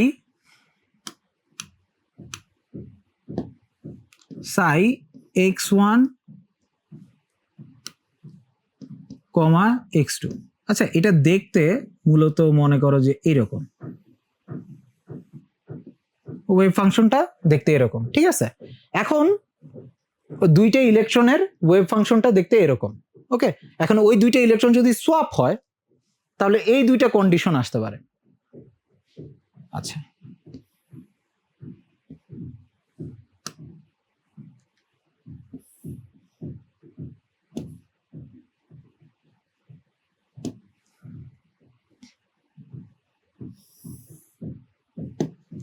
হয় যদি তারা সোয়াপ করে, অর্থাৎ সাই x2, x1 হয়, দুইটা জিনিস হইতে পারে। আগের মতনই থাকতে পারে, ঠিক আছে, আগের মতনই থাকতে পারে, আগের মতনই থাকতে পারে, ঠিক আছে, এইটা হইতে পারে, অথবা উল্টা যেতে পারে, এইটা হইতে পারে, ঠিক আছে। ওয়েভ ফাংশনটা উল্টা যেতে পারে, ঠিক আছে, এটা হচ্ছে একটু উল্টানো আর কি, এই জিনিসটা হইতে পারে। তাহলে ইলেকট্রনের জন্য কোনটা হবে? দুইটা ইলেকট্রনকে যদি আমরা সোয়াপ করি তাহলে ওয়েভ ফাংশনটা কি আগের মতনই থাকবে? এরকমই আগের মতনই থাকবে। আচ্ছা, আমরা যদি একটু দেখি, আচ্ছা, ইলেকট্রনটা কি, ওয়েভ ফাংশনটা কি এরকমই থাকবে, নাকি দুইটা ইলেকট্রনকে সোয়াপ করলে আগের মতন হয়ে যাবে? আচ্ছা, তোমরা একটু কনফিউজড হয়েও না, আমি বলছিলাম যে ওয়েভ ফাংশন সেমই থাকবে, তবে ওয়েভ ফাংশন না, সাই স্কোয়ারটা সেম থাকবে। ওকে, সাই স্কোয়ারটা সেম থাকবে, কিন্তু সাই স্কোয়ার যদি সেম হয়, তোমরা তো এই জিনিস করছো, A square equal to B square যদি হয় তাহলে এ সমান কি প্লাস মাইনাস বি, তার মানে এ বি এর সমান হইতে পারে অথবা এ মাইনাস বি এর সমান হইতে পারে। তো ওই জিনিসটাই আর কি, যে তোমার যদি দুইটা পজিশন সোয়াপ করো তাহলে তোমার ওয়েভ ফাংশনটা সেমই থাকতে পারে অথবা এরকম উল্টা যেতে পারে। তো ইলেকট্রনের জন্য কোনটা সত্য? ইলেকট্রনের জন্য সত্য হচ্ছে এই কন্ডিশনটা, এইটা। তার মানে ইলেকট্রনের জন্য হচ্ছে যখন, ওকে, ইলেকট্রনের জন্য তোমার বেসিক্যালি যখন হচ্ছে আমরা দুইটা ইলেকট্রনের অবস্থান পরিবর্তন করব, ওই দুইটা ইলেকট্রনের যে ওয়েভ ফাংশন আছে ওইটা একটু উল্টায় যাবে, এটাই আর কি কাহিনী, ঠিক আছে। ওই দুইটা ইলেকট্রনের ওয়েভ ফাংশনটা উল্টায় যাবে। ওকে, আশা করি বুঝতে পারছি আমরা, এই পর্যন্ত কোনো সমস্যা নাই। ইলেকট্রনের জন্য এটা এই কন্ডিশন, তাহলে এটা কি ইনভ্যালিড কন্ডিশন? এটা কি ইনভ্যালিড কন্ডিশন? না, এতক্ষণ ধরে আমরা ইলেকট্রন নিয়ে আলোচনা করতেছিলাম, ঠিক আছে, এতক্ষণ ধরে আমরা ইলেকট্রন নিয়ে আলোচনা করতেছিলাম। তবে এই জিনিসটা যে কোনো কোয়ান্টাম পার্টিকেলের জন্য সত্য, যে কোনো কোয়ান্টাম কণা তাদের ইলেকট্রনের মতন তারাও ইনডিস্টিংগুইশেবল, ঠিক আছে, যে কোনো কোয়ান্টাম পার্টিকেল ইলেকট্রনের মতন তারাও ইনডিস্টিংগুইশেবল, ঠিক আছে। তো ইলেকট্রনের মতন যারা আছে তাদেরকে ফার্মিয়ন বলে, ঠিক আছে, ইলেকট্রনের মতন যারা আছে তাদেরকে ফার্মিয়ন বলে, ফার্মিয়নস, ঠিক আছে। আর যারা হচ্ছে ইলেকট্রনের মতন না, মানে যাদের অবস্থান পরিবর্তন করলে ওয়েভ ফাংশনটা আগের মতনই থাকে, উল্টায় যায় না, তাদেরকে বলা হয় বোজন, ঠিক আছে। বোজন কণা, ফার্মিয়ন কণা, এখান থেকে দুইটা আলাদা হয়ে গেছে, ঠিক আছে।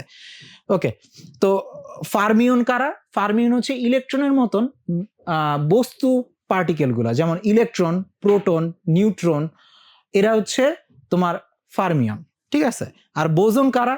তোমার হচ্ছে এনার্জি ক্যারি করে যারা, এনার্জি ক্যারি করে কারা, যেমন আলো ক্যারি করে হচ্ছে তোমার ফোটন, তারপরে হচ্ছে ভরের জন্য হচ্ছে হিগস বোজন, তারপরে হচ্ছে গ্র্যাভিটির জন্য, অভিকর্ষের জন্য গ্র্যাভিটন, এই কণাগুলো হচ্ছে বোজন, ঠিক আছে। আর ইলেকট্রনের মতন যারা ইলেকট্রন, প্রোটন, নিউট্রন, তারা হচ্ছে ফার্মিয়ন, ঠিক আছে। তো এইখান থেকে বেসিক্যালি দুইটা তোমার ভাগ হয়ে গেল, বোজন আর ফার্মিয়ন। বোজনের জন্য সবাই ইনডিস্টিংগুইশেবল, তবে বোজনের জন্য তাদের ওয়েভ ফাংশনগুলার সোয়াপ করলে কোনো চেঞ্জ হয় না, ঠিক আছে, কিন্তু সোয়াপের ফলে ফার্মিয়নগুলোর ওয়েভ ফাংশনটা কি এরকম উল্টায় যায়। ঠিক আছে, আগে এরকম থাকতো তারপরে এরকম উল্টায় যায়। আশা করি এটা তোমরা বুঝতে পারছো। ঠিক আছে, ওকে। তো এখানের মধ্যে আমি লিখছি আর কি যে দেখো দুই রকমের পার্টিকেল এখন চলে আসে, যাদের সোয়াপ করার কারণে ওয়েভ ফাংশনটা সেমই থাকে, আর যাদের সোয়াপ করলে ওয়েভ ফাংশনটা উল্টায় যায়। ঠিক আছে, এটাকে বলে সিমেট্রিক ওয়েভ ফাংশন। এটা কি সিমেট্রিক ওয়েভ ফাংশন। আর এই টাইপের ওয়েভ ফাংশনকে বলা হয় anti symmetric wave function. Anti symmetric মানে জাস্ট মাইনাস হয়ে যায়, সেম শেপেরই হয়, জাস্ট উল্টায় যায়, এটা হচ্ছে অ্যান্টি সিমেট্রিক। তো অ্যান্টি সিমেট্রিক ওয়েভ ফাংশন থাকে কাদের? এই যে ইলেকট্রন, কোয়ার্কস। কোয়ার্কস হচ্ছে প্রোটন আর নিউট্রন বেসিক্যালি কোয়ার্কের তৈরি, মিউন। ঠিক আছে, মিউন। তারপরে হচ্ছে তার মানে কি এদের দিয়ে মূলত হচ্ছে বস্তু তৈরি হয়। ঠিক আছে, এরা হচ্ছে মূলত যে তোমার পরমাণু, তোমার নিউক্লিয়াস এরা তৈরি করে। ঠিক আছে, আর এরা হচ্ছে এনার্জি ক্যারি করে। ঠিক আছে, এনার্জি ক্যারি করে। তো ফোটন, গ্লুয়ন হচ্ছে তোমার, গ্লুয়ন দিয়ে তোমার বেসিক্যালি হচ্ছে নিউক্লিয়াসের যে প্রোটন আর নিউট্রন গুলো একসাথে থাকে গ্লুয়নের মাধ্যমে। হিগস বোসন, গ্রাভিটির জন্য গ্রাভিটন। ঠিক আছে, এইগুলো আর কি। তো এইখানের মধ্যে এদের মধ্যে আরো একটা ইন্টারেস্টিং পার্থক্য আছে, সেটা হচ্ছে ইলেকট্রন, কোয়ার্ক, মিউন সবার স্পিন হচ্ছে হাফ হয়, সবার স্পিন হাফ হয়। ঠিক আছে, স্পিন নিয়ে আগের ক্লাসে ডিটেলসে আলোচনা করছিলাম। এই ফার্মিয়ন যারা আছে সবার স্পিন নাম্বার হাফ হয়, এবং এই হাফ হওয়ার কারণে তাদের এই অ্যান্টি সিমেট্রিক ওয়েভ ফাংশন তৈরি হয়। তো এটা আমরা আর ম্যাথমেটিক্যালি ব্যাখ্যা করবো না, জাস্ট মাইনে নাও। ঠিক আছে, আর এইখানের মধ্যে এই যে ফোটনের তোমার স্পিন হচ্ছে 1, ফোটনের স্পিন নাম্বার হচ্ছে 1। তাহলে স্পিনের প্রজেকশন হচ্ছে 3টা হয়, -1, 0, +1। গ্লুয়নের জন্য স্পিন হচ্ছে 1। ঠিক আছে, হিগস বোসনের জন্য স্পিন হচ্ছে 0, গ্রাভিটনের জন্য স্পিন হচ্ছে 2। ঠিক আছে, তো এই যে তাদের স্পিন নাম্বারগুলো দেখো, এই যে বোসন যে কণাগুলো আছে তাদের স্পিন নাম্বারটা হচ্ছে পূর্ণ সংখ্যা হয়, তাদের স্পিন নাম্বার পূর্ণ সংখ্যা। আর ফার্মিয়নের স্পিন নাম্বারটা তোমার ভগ্নাংশ বা হাফ হয়। ঠিক আছে, হাফ, নিচে 2 থাকে আর কি, হাফ, 1/2 বা 3/2 এই টাইপের হয় আর কি। ঠিক আছে, মানে বেসিক্যালি সবারই হাফই হয়। ওকে, তো আশা করি বুঝতে পারছো। তার মানে এই ফান্ডামেন্টালি দুই টাইপের কোয়ান্টাম পার্টিকেল আছে, একটা হচ্ছে তোমার বোসনস আর একটা হচ্ছে ফার্মিয়নস। আমরা আলোচনা করতেছি ফার্মিয়ন নিয়ে। ঠিক আছে, বোসনের ব্যাপারটাও দেখবো, অসুবিধা নাই। তো আশা করি এই পর্যন্ত আমরা মাথায় নিতে পারছি। তো দেখো, আমরা জাস্ট বলছি যে দুইটা ইলেকট্রনের মধ্যে তুমি পার্থক্য করতে পারবে না, আর এখান থেকেই দেখো চলে আসলো যে দুইটা ইলেকট্রনের মধ্যে পার্থক্য করতে পারবে না মানে কি, তাদের প্রবাবিলিটি ডিস্ট্রিবিউশনের কোনো পরিবর্তন হবে না। সোয়াপ করলে প্রবাবিলিটি ডিস্ট্রিবিউশন সেমই থাকবে। প্রবাবিলিটি ডিস্ট্রিবিউশন যদি সেম হয় তাহলে দুইটা কেস হইতে পারে, হয় তাদের হচ্ছে তোমার যে ওয়েভ ফাংশনটা আছে এটা আগের মতনই থাকবে, অথবা একটু উল্টায় যেতে পারে সোয়াপ করলে। ঠিক আছে, তো উল্টায় যদি যায় তখন ওইটাকে আমরা ফার্মিয়ন বলি। আর ফার্মিয়নের উদাহরণ হচ্ছে ইলেকট্রন ছাড়া কোয়ার্ক, নিয়ন এরা। ওকে, আশা করি ক্লিয়ার। তো এখন আমরা একটু দেখি যে এইখানের মধ্যে এই সাই x1 2, ঠিক আছে, এটাকে যদি ঘুরাই,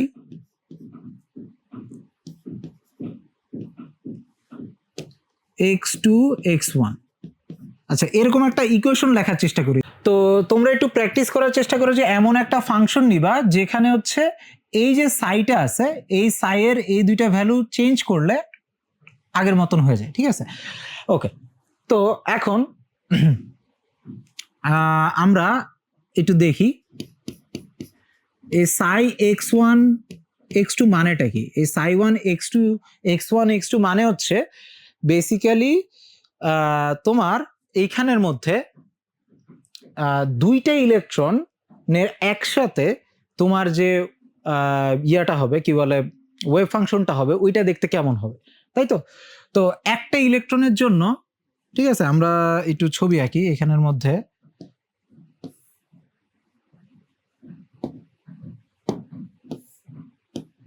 আমরা এখানের মধ্যে একটু ছবি আঁকি। ওকে, এটা হচ্ছে আমাদের নিউক্লিয়াস, তারপরে হচ্ছে ইলেকট্রন, ওকে, তারপরে হচ্ছে এইখানের মধ্যে এই একটা ইলেকট্রন, আরেকটা কালারের ইলেকট্রন দিয়ে এই হচ্ছে আরেকটা ইলেকট্রন, ঠিক আছে। এইটার যে ওয়েভ ফাংশন আছে, আমি জাস্ট কণা আকারে দেখাচ্ছি বোঝানোর সুবিধার জন্য, আসলে এটা কণা না, ঠিক আছে। এটার যে ওয়েভ ফাংশনটা আছে এইটাকে আমরা লিখবো হচ্ছে মনে করো সাই 1, ঠিক আছে, এটাকে লিখবো আমরা সাই 1, আর এটাকে আমরা লিখবো হচ্ছে সাই 2, দ্বিতীয় ইলেকট্রন, ঠিক আছে, সাই 1 এবং সাই 2। তো এইখানের মধ্যে এই দুইটার একসাথে যে ওয়েভ ফাংশনটা সেইটা সাই x1 x2, এইটাকে আমি একসাথে লিখতে পারি সাই 1 ইন্টু x1 গুণ সাই 2 ইন্টু x2 পজিশনে আছে, তো x2, ঠিক আছে। এখন এইটা কি এই ইকুয়েশনটা আমি যেটা লিখলাম এটা কি এইটা কি এই দুইটা কি সেম হবে, মানে এই ইকুয়েশনটা এই শর্তটা কি ফিল আপ করবে? তো চেক করি। তো এখানে আমরা জাস্ট সোয়াপ করে দিই x2 x1, এই দুইটাকে যদি সোয়াপ করলে তাহলে আমার কি আসে সাই 1 ইন্টু x1 এর জায়গায় আমি x2 দিলাম, এখন মানে হচ্ছে বেসিক্যালি সোয়াপ করলাম, এটা উপরে চলে গেল, আর সাই 2 ইন্টু আমি হচ্ছে x1 দিলাম। এখন এই দুইটা কি দেখতে সেম, মানে এই দুইটা দেখো এই দুইটা দিয়ে এই জিনিসটা কি মানতেছে না? আচ্ছা, তাহলে আমাকে হচ্ছে এই সমীকরণটা এই শর্তটা মানবে এমন একটা জিনিস লাগবে, ঠিক আছে। তো আমি এটার অ্যান্সারটা বলে দিই, এটা দেখতে অনেকটা এইরকম হবে, ঠিক আছে। তারপরে সাই 1 x2 ইন্টু সাই 2 x1, দেখতে অনেকটা এরকম হবে, ঠিক আছে। এরকম হলে কি হবে দেখো, এখন আমি যদি সোয়াপ করি x2 ইন্টু x1, তাহলে দেখো এখানে কি হবে, সাই 1 এর x1 এর জায়গায় x2 আর x2 এর জায়গায় x1, x2 এর জায়গায় x1, x1 এর জায়গায় x2, ঠিক আছে। তো এখন এখান থেকে যদি আমরা মাইনাস কমন নিই, তাহলে মাইনাস কমন নিলে সাই 1 x1 সাই 2 x2 মাইনাস সাই 1 x2 ইন্টু সাই 2 x1, ওকে। তো এইখানের মধ্যে দেখো এখন বেসিক্যালি দেখো যে এই জিনিসটা এটার সমান হয়ে গেছে, ঠিক আছে। এই দুইটা কিন্তু সেম জিনিস, তার মানে আমি এখন লিখতে পারি সাই x2 x1 equal to minus Sai x1 comma x2, ঠিক আছে, ওকে। তাহলে দুইটা ওয়েভ ফাংশন এইভাবে থাকবে আর কি, ওকে। তো এটা অনেকটা ইম্পর্টেন্ট না, মানে এটা হচ্ছে আমরা পরে প্লট করলে তোমরা আরো ইজিলি বুঝতে পারবে, ঠিক আছে। প্লট করে আমরা হচ্ছে এইখানের মধ্যে একটু ছবিটা আঁকবো আর কি। তো এইখানের মধ্যে হচ্ছে এই জায়গায় x2, এই জায়গায় x1, এই জায়গায় x2, এই জায়গায় x1, আমরা এক্সপ্লেইন করবো, অসুবিধা নাই। তো এখন এখানে যেটা করা হয়েছে, এই একটা ইলেকট্রনের যে ওয়েভ ফাংশন আর এটার যে ওয়েভ ফাংশন, এই দুইটা ওয়েভ ফাংশন দিয়ে পুরা সিস্টেমের ওয়েভ ফাংশনটা দেখতে কেমন হবে, ঠিক আছে। এই দুইটা ওয়েভ ফাংশন নিয়ে তুমি জাস্ট একটা ওয়েভ ফাংশন লিখবা সাই, ওইটা দেখতে কেমন হবে, ওইটা দেখতে হবে হচ্ছে এই যে এরকম, ঠিক আছে। এই ইকুয়েশনটা সমান হবে। এখন এটা আমরা একটু ভিজুয়ালাইজ করলে আমরা যে পলির বর্জন নীতিটা দেখতে যাচ্ছি ওইটা আমাদের কাছে চলে আসবে, ঠিক আছে, ওকে। তো আমরা এখন একটু ভিজুয়ালাইজেশনে যাব। তো আমরা এখানের মধ্যে একটা 3D ভিজুয়ালাইজেশন করব, মানে আচ্ছা তোমাদের আগে একটু বলে নেই এখানের মধ্যে কি হইতেছে। তো আমরা বেসিক্যালি সাই দেখব, ঠিক আছে, সাই, ওকে। এখানের মধ্যে এটা দিয়ে দেখা যাচ্ছে না, আমরা বেসিক্যালি দেখব হচ্ছে সাই x2 x1, এই জিনিসটা দেখবো, তাই না। এখন সমস্যা হচ্ছে এখানের মধ্যে দুইটা ভ্যারিয়েবল x1 আর x2। তো তোমরা যদি দেখো f অফ x, এটা আমরা দ্বিমাত্রিক একটা কোঅর্ডিনেট সিস্টেমে দেখাইতে পারি, ঠিক আছে। এখানের মধ্যে x থাকবে, এখানে হবে ফাংশনের x, তারপর আমরা গ্রাফটা আঁকতে পারি, ঠিক আছে। যাই হোক একটা হবে আর কি। তো এখন সমস্যা হচ্ছে শুধুমাত্র আমাদের f অফ x না, আমাদের কাছে কি আছে, f অফ x y, মানে দুইটা ভ্যারিয়েবল আছে।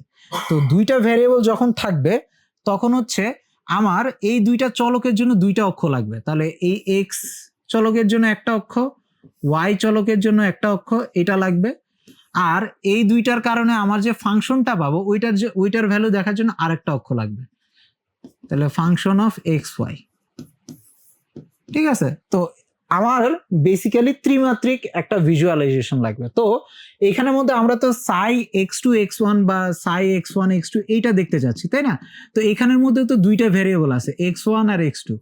ঠিক আছে, এইটা একটা ইলেকট্রনের জন্য, এটা আরেকটা ইলেকট্রনের জন্য। তাহলে এইটার ভিজুয়ালাইজেশন মানে ভিজুয়ালি তোমাকে যদি দেখতে হয় তাহলে কি একটা ত্রিমাত্রিক সিস্টেম লাগবে। ঠিক আছে, তো এইখানের মধ্যে আমরা একটা ত্রিমাত্রিক সিস্টেম আনলাম। ওকে, তো এটা হচ্ছে আমার ত্রিমাত্রিক সিস্টেম। ওকে, তো এখানের মধ্যে যদি তোমরা দেখো, এখানের মধ্যে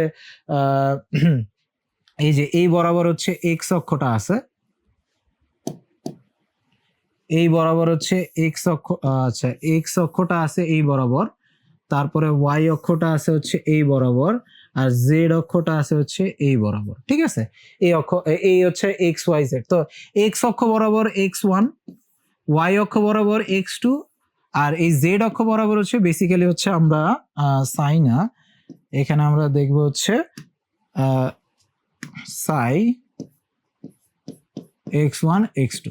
ঠিক আছে, তো তোমরা যখন দেখবা তখন একটা ত্রিমাত্রিক ভিজুয়ালাইজেশন দেখবা, তারপরে জাস্ট দেখবা যে ঢেউটা কেমন হয়, উপরে নিচে কেমন যায়। ঠিক আছে, এরপরে এটা যদি বুঝার পরে তাহলে দেখো এখানের মধ্যে যে ইকুয়েশনটা দেওয়া আছে, এই যে ইকুয়েশনটা একটু আগে আমরা যেটা দেখছিলাম আর কি, ওই যে সাই এক্স ওয়ান এক্স টু সমান কি সমান দেখছি হচ্ছে সাই ওয়ান এক্স ওয়ান, তারপর psi two x two minus psi one x two into psi two x one, তাই না?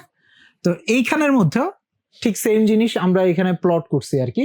এখানের মধ্যে সাই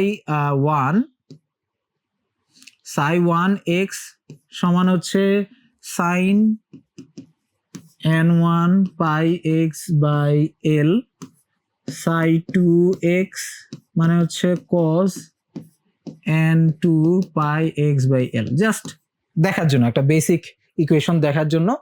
এখানে এটা হচ্ছে একটা ওয়েভ ফাংশন, একটা সিম্পল ওয়েভ ফাংশন, এটা হচ্ছে আরেকটা তোমার ইলেকট্রনের জন্য ওয়েভ ফাংশন। এই দুইটা ওয়েভ ফাংশন মিলে আমরা হচ্ছে যে সিস্টেমটা তৈরি হবে, দুই ইলেকট্রন বিশিষ্ট সিস্টেম, ওই দুই ইলেকট্রন বিশিষ্ট সিস্টেমের টোটাল ওয়েভ ফাংশনটা দেখতে কেমন হবে এইটা একটু ভিজুয়ালাইজেশন করব। ঠিক আছে, ওকে, তো দেখলাম। এখন দেখো এইখানের মধ্যে আমরা এন এর মান রাখছি হচ্ছে 1, আর এখানে এন এর মান n2 এর মান রাখছি হচ্ছে 2, মানে একটা ইলেকট্রন 1 নাম্বার শক্তি স্তরে আর একটা ইলেকট্রন 2 নাম্বার শক্তি স্তরে। তো আমরা যদি ফাইনালি দেখি, দেখতে হচ্ছে অনেকটা এই রকম হবে। ঠিক আছে, এই রকম হবে, তোমরা আশা করি দেখতে পাচ্ছ। মানে দেখো কোথাও হচ্ছে পাহাড়ের মতন আছে, কোথাও তোমার একেবারে জমিনের মতন। ঠিক আছে, পাহাড় আর মাঝখানে হচ্ছে ভ্যালি। ঠিক আছে, ভ্যালি আছে মাঝখানে। এই যে এই মাঝখানে দেখো এই জায়গাটার মধ্যে তোমার কোনো মান নাই, এইখানে হচ্ছে পুরা সোজা। ঠিক আছে, পুরা সোজা, এই জায়গাটার মধ্যে হচ্ছে পুরা সোজা। তো আমরা যদি দেখাই, এই যে এইখানের মধ্যে এই জায়গাটা দেখো কোনো ইলেকট্রন, এই দুইটা ইলেকট্রনের দুইজন এখানে থাকতে চাবে না।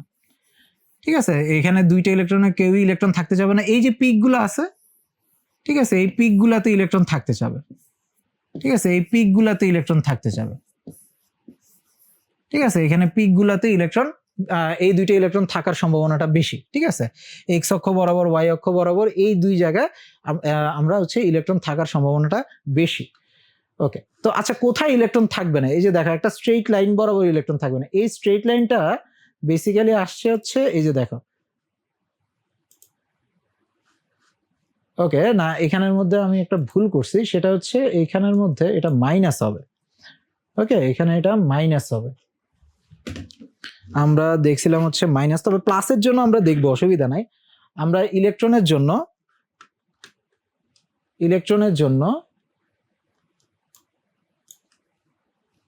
এটা মাইনাস হবে। ঠিক আছে, তো এটা হচ্ছে ইলেকট্রনের জন্য। ঠিক আছে, আচ্ছা এখানে ডিফারেন্সটা কি হইলো? দেখতে তো সিমিলারই মনে হচ্ছে। তো এখন একটা কাজ করি, এই যে এখানের মধ্যে দেখো আমি অলরেডি লিখে রাখছি এই যে এক্স ইকুয়াল টু ওয়াই, এখানে কি লিখে রাখছি, X equal to Y, X equal to Y মানে কি x one equal to x two. আচ্ছা X one equal to x two মানে কি, এক্স ইকুয়াল টু ওয়াই লেখা মানে হচ্ছে just basically x one equal to x two লিখছে, মানে এটা হচ্ছে আমার জেড অক্ষ বরাবর সাই এক্স ওয়ান এক্স টু আছে, এখানে x one equal to x two হওয়া মানে কি, x one equal to x two মানে হচ্ছে দুইটা আমার যে ইলেকট্রন আছে তাদের একসাথে থাকার সম্ভাবনা, একসাথে তারা কোথায় থাকবে, ঠিক আছে, একসাথে তারা কোথায় থাকবে, x one equal to x two মানে কি ওই দুইটা ইলেকট্রন একসাথে থাকার সম্ভাবনা, মানে একসাথে কোথায় থাকবে, ঠিক আছে, একসাথে কোথায় থাকবে। ওইটা যদি আমরা দেখি, এই যে x one equal to x two, এই লাইনটা যদি আমরা একটু দেখি, এই যে এইটা হচ্ছে এই লাইনটা, এই যে প্লেনটা আছে এইখানের মধ্যে x one equal to x two. আচ্ছা তোমরা যদি দেখো এই প্লেনটা দেখো, এই প্লেনের যেই জায়গায় হচ্ছে একটু উঁচু থাকবে ওই জায়গায় দুইজন একসাথে থাকবে। ওকে, তো আমরা একটু দেখি এইখানের মধ্যে আমরা যদি একটু দেখি, দেখো এই x one equal to x two হইলে এই দুইটা ইলেকট্রন পাওয়াই যায় না, ঠিক আছে, দুইটা ইলেকট্রন একই জায়গায় পাওয়াই যায় না। তাহলে আমাদের যে সাই এক্স ওয়ান এক্স টু আছে, ঠিক আছে, আমাদের যে সাই এক্স ওয়ান এক্স টু আছে ওই ইকুয়েশনটা আমাকে কি বলতেছে, এত কাহিনী করতেছি জাস্ট এই জিনিসটার কারণে। দেখো এই জিনিসটা কি বলতেছে, এই যে এক্স ওয়ান সমান এক্স টু হইলে জায়গা যদি একই হয় দুইটা ইলেকট্রন একসাথে ওই জায়গায় পাওয়া যাবে না, ঠিক আছে, একই জায়গায় দুইটা ইলেকট্রন পাওয়া যাবে না, ঠিক আছে, x one equal to x two মানে কি একই জায়গায় দুইটা ইলেকট্রন পাওয়া যাবে না। দেখো ওই যে ভ্যালিটা এখানের মধ্যে যে ভ্যালিটা ছিল, এই যে এই লাইন বরাবর এখানে কিন্তু basically x one equal to x two, x one equal to x two মানে কি একই জায়গায় দুইটা ইলেকট্রন পাওয়া যাবে না, একই জায়গায় দুইটা ইলেকট্রন পাওয়া যাবে না। এটাই হচ্ছে পলির বর্জন নীতি। পলির বর্জন নীতি কি, যদি দুইটা ইলেকট্রন আইডেন্টিক্যাল হয়, মানে তাদের স্পিন কোয়ান্টাম নাম্বার যদি সমান হয় তাদের একই জায়গায় পাওয়ার সম্ভাবনা নাই, ঠিক আছে, একই জায়গায় পাওয়ার সম্ভাবনা নাই। এখানের মধ্যে হচ্ছে দুইটা আলাদা আলাদা শক্তি স্তরে আছে, আমরা যদি দুইজনকে একই শক্তি স্তরে আনি, ঠিক আছে, আমরা যদি দুইজনকে একই শক্তি স্তরে আনি, মনে করো এই দুইটাকে একই শক্তি স্তরে আনি, এখনো যদি তোমরা তাকাও এই যে দেখো, আর আমরা যদি এক্স ওয়ান প্লেনটা আনি, দেখো এইটা আসে আমাদের কাছে গ্রাফটা, তাই না, দেখো x one equal to x two যে জায়গায়, ওই জায়গায় তোমার ইলেকট্রন গুলা নাই, একই জায়গায় দুইটা ইলেকট্রন থাকতে পারবে না, ঠিক আছে, তাদের সব চারটা কোয়ান্টাম নাম্বার সেম হইলে, ঠিক আছে, এখানে বেসিক্যালি চারটা এন এর মান সেম, তারপরে তোমার হচ্ছে স্পিন সেম, সব সেম, তার মানে তারা হচ্ছে একই জায়গায় থাকতে পারবে না। এটা হচ্ছে এটা কিভাবে আসছে, এটা বেসিক্যালি আসছে ইলেকট্রনগুলো ইনডিস্টিংগুইশেবল ওইখান থেকেই চলে আসছে, ঠিক আছে, এবং এই জিনিসটা শ্রোডিঞ্জার সমীকরণ আসার আগে হচ্ছে বের হয়ে গেছিল যে ফার্মিয়ন যাদের হচ্ছে স্পিন হাফ থাকে তারা একই জায়গায় তাদের কোয়ান্টাম তাদের যদি স্টেটটা সেম হয় তারা একই জায়গায় কখনো থাকবে না। আচ্ছা এখানের মধ্যে আমি আগে মাইনাস, এখানে মাইনাস ছিল, এখন আমরা যদি প্লাস দেই, ইকুয়েশনের মধ্যে যদি প্লাস দেই তাহলে দেখো এরকম হয়। ওকে, তো এটা দিলে দেখো প্লাস দেওয়ার পরে দেখো, ওকে, তো এখন দেখো কিন্তু উল্টা কাহিনী, এখন হচ্ছে যেই জায়গায় এক্স ইকুয়াল টু ওয়াই মানে একই জায়গায় তোমার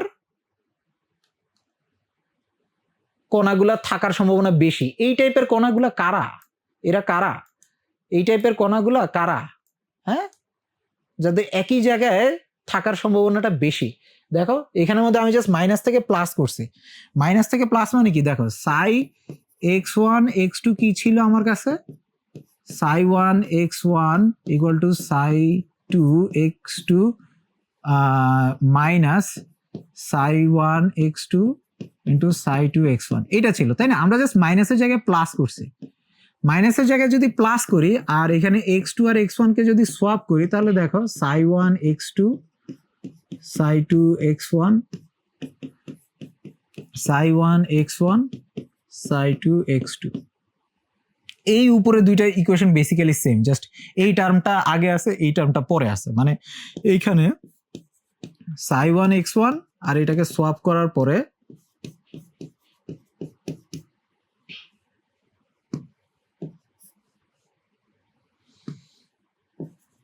দুইটা সেম, মানে এটা কোন কন্ডিশন, এটা হচ্ছে বোজন,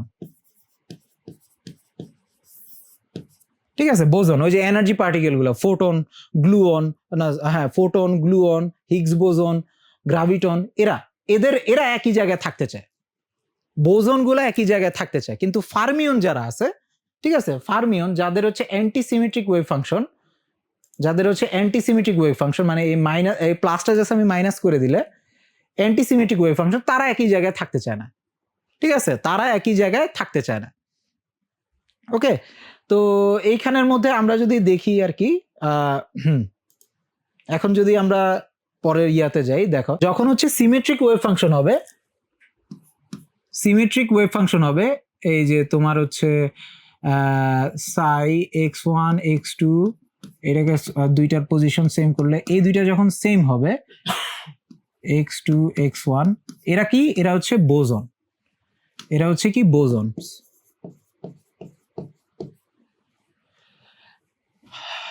আর x1 x2 minus x2 x1, এরা হচ্ছে ফার্মিয়নস, বিজ্ঞানীর নাম থেকে আসছে, সত্যেন বোসের থেকে বোজন আসছে, এনরিকো ফার্মি থেকে ফার্মিয়নস আসছে, ঠিক আছে, ইতালির বিজ্ঞানী, এটা হচ্ছে আমাদের তখনকার ব্রিটিশ শাসনামলের বাঙালি বিজ্ঞানী, ঠিক আছে, উনার নাম থেকে বোজনটা আসছে আর কি।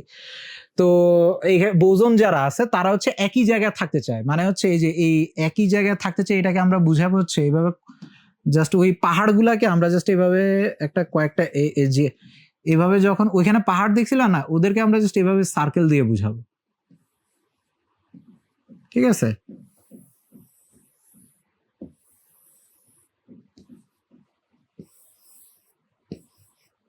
ঠিক আছে, এইগুলা জাস্ট এক একটা পাহাড়কে আমি বুঝাচ্ছি আর কি, ঠিক আছে, উপর থেকে তাকাইলে যেমন লাগবে এরকম আর কি। ওদের গ্রাফটা এরকম ছিল, তাই না, ওদের গ্রাফটা অনেকটা এরকম ছিল যে মাঝ বরাবর, মানে একই জায়গায় বোজন গুলা পাওয়ার প্রবাবিলিটিটা বেশি, কিন্তু ফার্মিয়ন একই জায়গায় থাকার সম্ভাবনা 0, মানে তাদের পাহাড়গুলো থাকে হচ্ছে এই যে এই মাঝখানের দাগের দুই পাশে, ঠিক আছে।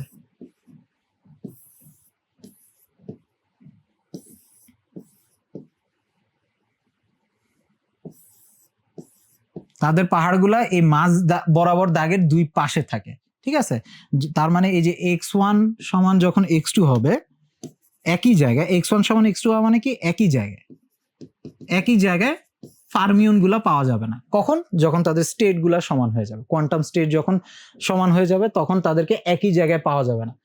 এবং বেসিক্যালি এই রুলের কারণেই হচ্ছে একটা পদার্থ জায়গা দখল করে, ঠিক আছে, এই রুলের কারণেই তোমার হচ্ছে কোনো কিছুর আয়তন আছে, পরমাণুর ম্যাক্সিমাম জায়গা ফাঁকা, কিন্তু এই একটা রুলের কারণেই হচ্ছে তারা জায়গা দখল করে, ঠিক আছে, ইলেকট্রন একই সাথে থাকে না এই একটা রুলের কারণে, ঠিক আছে। এখান থেকে আসে কি, no two fermions can have same quantum state, মানে দুইটা ফার্মিয়ন, মানে ফার্মিয়ন বলতে বেসিক্যালি ইলেকট্রনকে আমরা বুঝবো, ফার্মিয়ন বলতে বেসিক্যালি আমরা কাদেরকে বুঝবো, এখানে ইলেকট্রনকে নিয়ে আমরা আলোচনা করতেছি। ফার্মিয়ন মানে কোয়ার্কস, প্রোটন, নিউট্রন, ওদের জন্য এটা প্রযোজ্য। যে কোনো দুইটা ফার্মিয়নের 4টা কোয়ান্টাম স্টেট কখনোই সমান হবে না, ঠিক আছে, ওই যে 4টা কোয়ান্টাম স্টেট মানে কি, জাস্ট ওই 4টা কোয়ান্টাম নাম্বার কখনোই সমান হবে না। এটাকে আমি যদি বাংলায় লিখি, তার মানে কি, বাংলায় লেখা মানে হচ্ছে দুইটি ইলেকট্রনের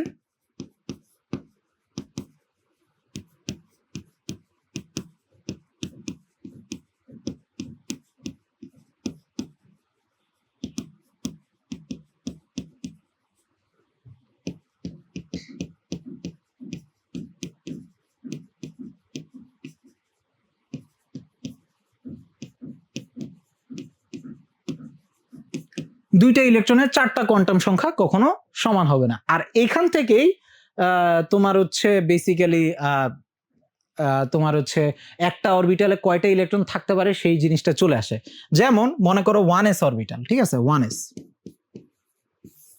1s এ যখন একটা ইলেকট্রন অবস্থান করতেছে তার অলরেডি 3টা কোয়ান্টাম নাম্বার ফিক্স হয়ে গেছে। 1s এ থাকলে তার অলরেডি 3টা কোয়ান্টাম নাম্বার ফিক্স হয়ে গেছে, n এর মান তার 1, l এর মান 0, m এর মান 0, ঠিক আছে। তো এখন একটা ইলেকট্রনের কাছে অপশন আছে শুধু স্পিন নিয়ে, একটা স্পিন হাফ হইতে পারে, ঠিক আছে, আরেকটা ইলেকট্রন এর স্পিন কত হইতে পারে, -1/2 হইতে পারে।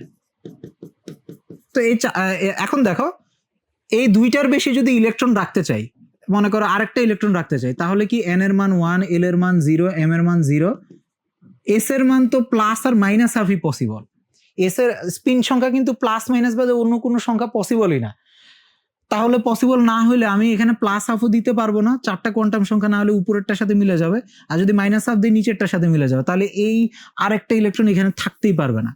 এখান থেকেই চলে আসছে আর কি, যে 4টা কোয়ান্টাম সংখ্যা কখনো সমান হবে না। ঠিক আছে, এই জিনিসটা কোত্থেকে আসছে, জাস্ট অ্যান্টিসিমেট্রিক ওয়েভ ফাংশন। ওইটা কোত্থেকে আসছে, জাস্ট দুইটা ইলেকট্রন দেখতে কখনো এদেরকে আলাদা করা যায় না। ঠিক আছে, এখান থেকে জাস্ট এই জিনিসটা চলে আসছে। ওকে, তো এই 1s এর মধ্যে তার মানে যে কোনো একটা অরবিটালে, যে কোনো একটা নির্দিষ্ট অরবিটালে, ঠিক আছে, যার একটা তোমার ত্রিমাত্রিক বিন্যাস টিন্যাস সবকিছু ফিক্স, তার 3টা কোয়ান্টাম সংখ্যা ফিক্স, তাহলে ইলেকট্রনের জাস্ট অপশন আছে দুইটা নাম্বার, দুইটা তোমার স্পিন নাম্বার নিয়ে, একটা +1/2 -1/2। তো যেহেতু 4টা কোয়ান্টাম নাম্বার কখনোই সমান হইতে পারে না, যে কোনো একটা অরবিটালে অলরেডি 3টা ফিক্স, স্পিন হাফ আর +1/2 আর -1/2 হইতে পারবে। তো যে কোনো অরবিটালে সর্বোচ্চ 2টা ইলেকট্রন থাকতে পারবে, কারণ ইলেকট্রনের স্পিন সংখ্যা হচ্ছে হাফ, +1/2 আর -1/2। যদি ইলেকট্রনের স্পিন কথার কথা স্পিন নাম্বার মনে করো 3টা হইতে পারতো, মনে করো কথার কথা +1/2 0 -1/2, তখন হচ্ছে একটা অরবিটালে 3টে ইলেকট্রন থাকতে পারতো। সবকিছু স্পিনের উপর নির্ভর করতেছে। ওকে, তো এটাই হচ্ছে আমাদের পলির বর্জন নীতি। ঠিক আছে, এখন হুন্ডের নীতি কি জিনিস? হুন্ডের নীতি হচ্ছে, আচ্ছা ঠিক আছে, এখানের মধ্যে আসি। মনে করো 3টা অরবিটাল আছে, সমান শক্তি 3টা অরবিটাল, 2px 2py 2pz, সমান শক্তি 3টা অরবিটাল।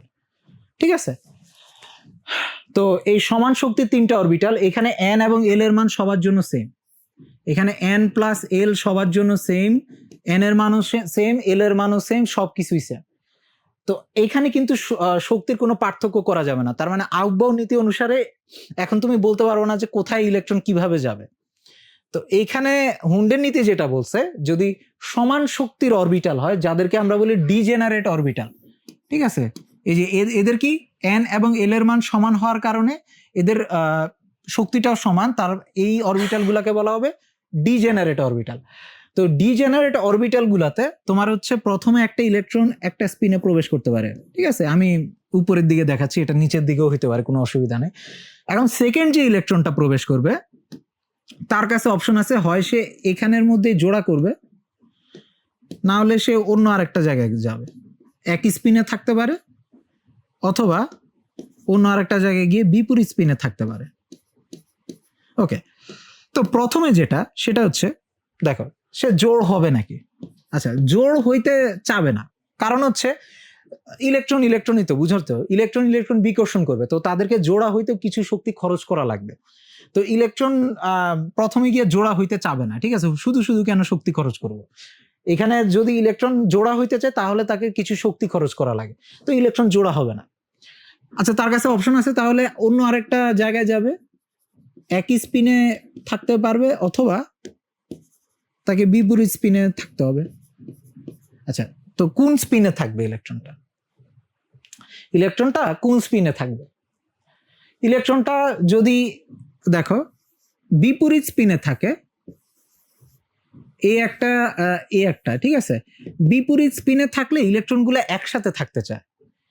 ঠিক আছে, তো এখন সে জোড়াও হচ্ছে না, আবার দূরে আছে, এই জিনিসটা হওয়ার থেকে সে যদি এই কাজটা করে যে একই স্পিনের থাকলাম,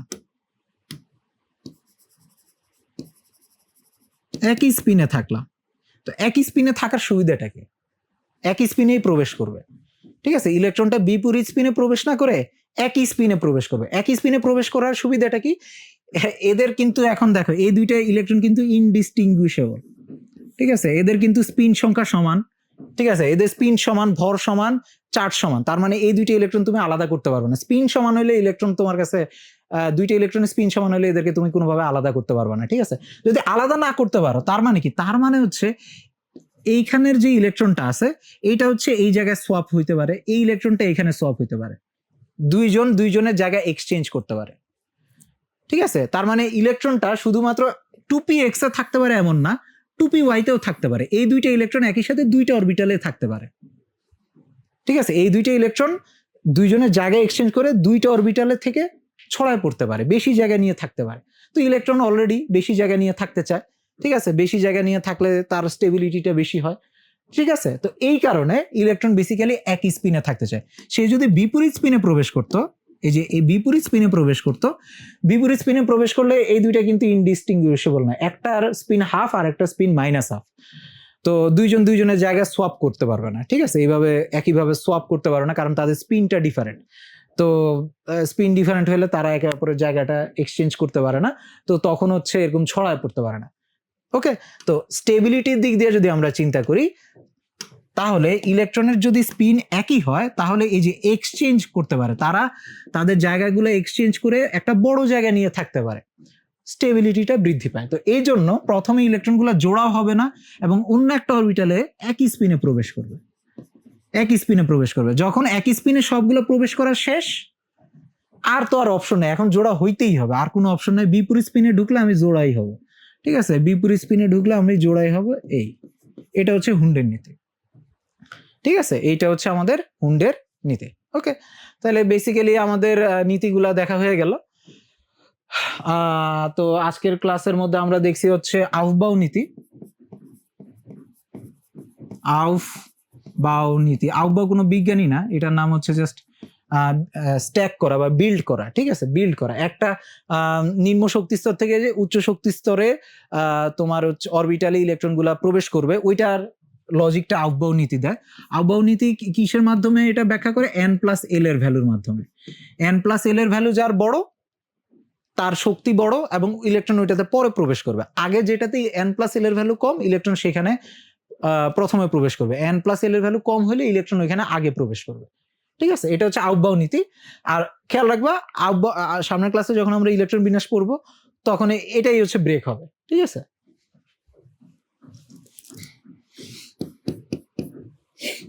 তারপরে পলির বর্জন নীতি। ঠিক আছে, পলির বর্জন নীতি। পলির বর্জন নীতি কি? যে কোনো দুইটা ফার্মিওনের কোয়ান্টাম স্টেট একই কোয়ান্টাম স্টেটে তারা থাকতে পারবে না, বা আমি যদি বাংলায় বলি, যে কোনো দুইটা ইলেকট্রনের 4টা কোয়ান্টাম নাম্বার কখনো সেম হইলে তারা এক জায়গায় কখনো থাকতে পারবে না। ঠিক আছে, এক জায়গায় মানে কি, একই অরবিটালে তারা থাকতে পারবে না। ঠিক আছে, তো অরবিটালের মধ্যে যখন তুমি বলে দিচ্ছ অলরেডি তোমার 3টা quantum state same, n l m, এই 3টা সেম, তাহলে ইলেকট্রনের কাছে অপশন আছে জাস্ট স্পিন। তাহলে হয় সে স্পিন হাফে ঢুকতে পারবে, নাহলে -হাফে। তো এখানে দুইটা কম্বিনেশনে ইলেকট্রন যাইতে পারে, তার মানে হচ্ছে যে কোনো একটা অরবিটালে সর্বোচ্চ 2টা ইলেকট্রন থাকতে পারবে, এর থেকে বেশি ইলেকট্রন থাকতে পারবে না। ঠিক আছে, ওইটার মাধ্যমে হচ্ছে আস্তে আস্তে ইলেকট্রনগুলো প্রথমে মনে করো 1s এ 2টা প্রবেশ করবে, তারপরে হচ্ছে 2s এ 2টা প্রবেশ করবে, তারপরে 2px এ 2টা প্রবেশ করবে, তারপরে 2py তে 2টা প্রবেশ করবে, তারপরে 2pz এ 2টা প্রবেশ করবে। ঠিক আছে, এইভাবে হচ্ছে ইলেকট্রনগুলো আস্তে আস্তে নিম্ন শক্তি স্তর থেকে উচ্চ শক্তি স্তরে 2টা করে প্রবেশ করবে। কয় নাম্বারটা ওইটা ঠিক করতেছে পলির বর্জন নীতি। ঠিক আছে, এটা কি বলে? 4টা কোয়ান্টাম নাম্বার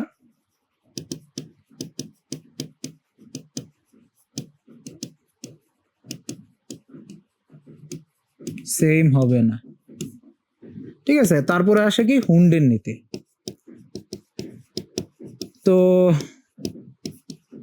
আউফবাউ নীতি বেসিক্যালি ব্যাখ্যা করে হচ্ছে নিম্ন শক্তি স্তর থেকে ইলেকট্রনগুলো উচ্চ শক্তি স্তরে কিভাবে যাবে। পলির বর্জন নীতি ব্যাখ্যা করে যে তোমার একটা অরবিটালের সর্বোচ্চ কয়টা ইলেকট্রন থাকতে পারে। যখন ইলেকট্রন প্রবেশ করবে একটা অরবিটালে কয়টা প্রবেশ করবে। এখন সমস্যা হলো, আচ্ছা ঠিক আছে, একটা অরবিটালে 2টা প্রবেশ করবে, তারপরের অরবিটালে যাবে, কিন্তু যদি 2টা অরবিটালের শক্তি সমান হয় তখন কি হবে? তখন হচ্ছে বেসিক্যালি উনি ব্যাখ্যা করছে যে যদি সমান হয়, যেমন 2px 2py 2pz এদের শক্তি সবার সমান, তো এখানে হচ্ছে একটা একটা করে প্রবেশ করবে, একই স্পিনে প্রবেশ করবে, তারপরে বিপরীত স্পিনে প্রবেশ করবে। ঠিক আছে, এইটা হচ্ছে আমার হুন্ডের নীতি। তো এই নীতিগুলো ইউজ করে আমরা হচ্ছে ইলেকট্রন বিন্যাসটা করব আর কি। তো সবাইকে পরের ক্লাসে ইলেকট্রন বিন্যাসের ক্লাসটা দেখার জন্য স্বাগতম রইল। তো আজকের ক্লাসটা এই পর্যন্ত, সবাইকে ধন্যবাদ।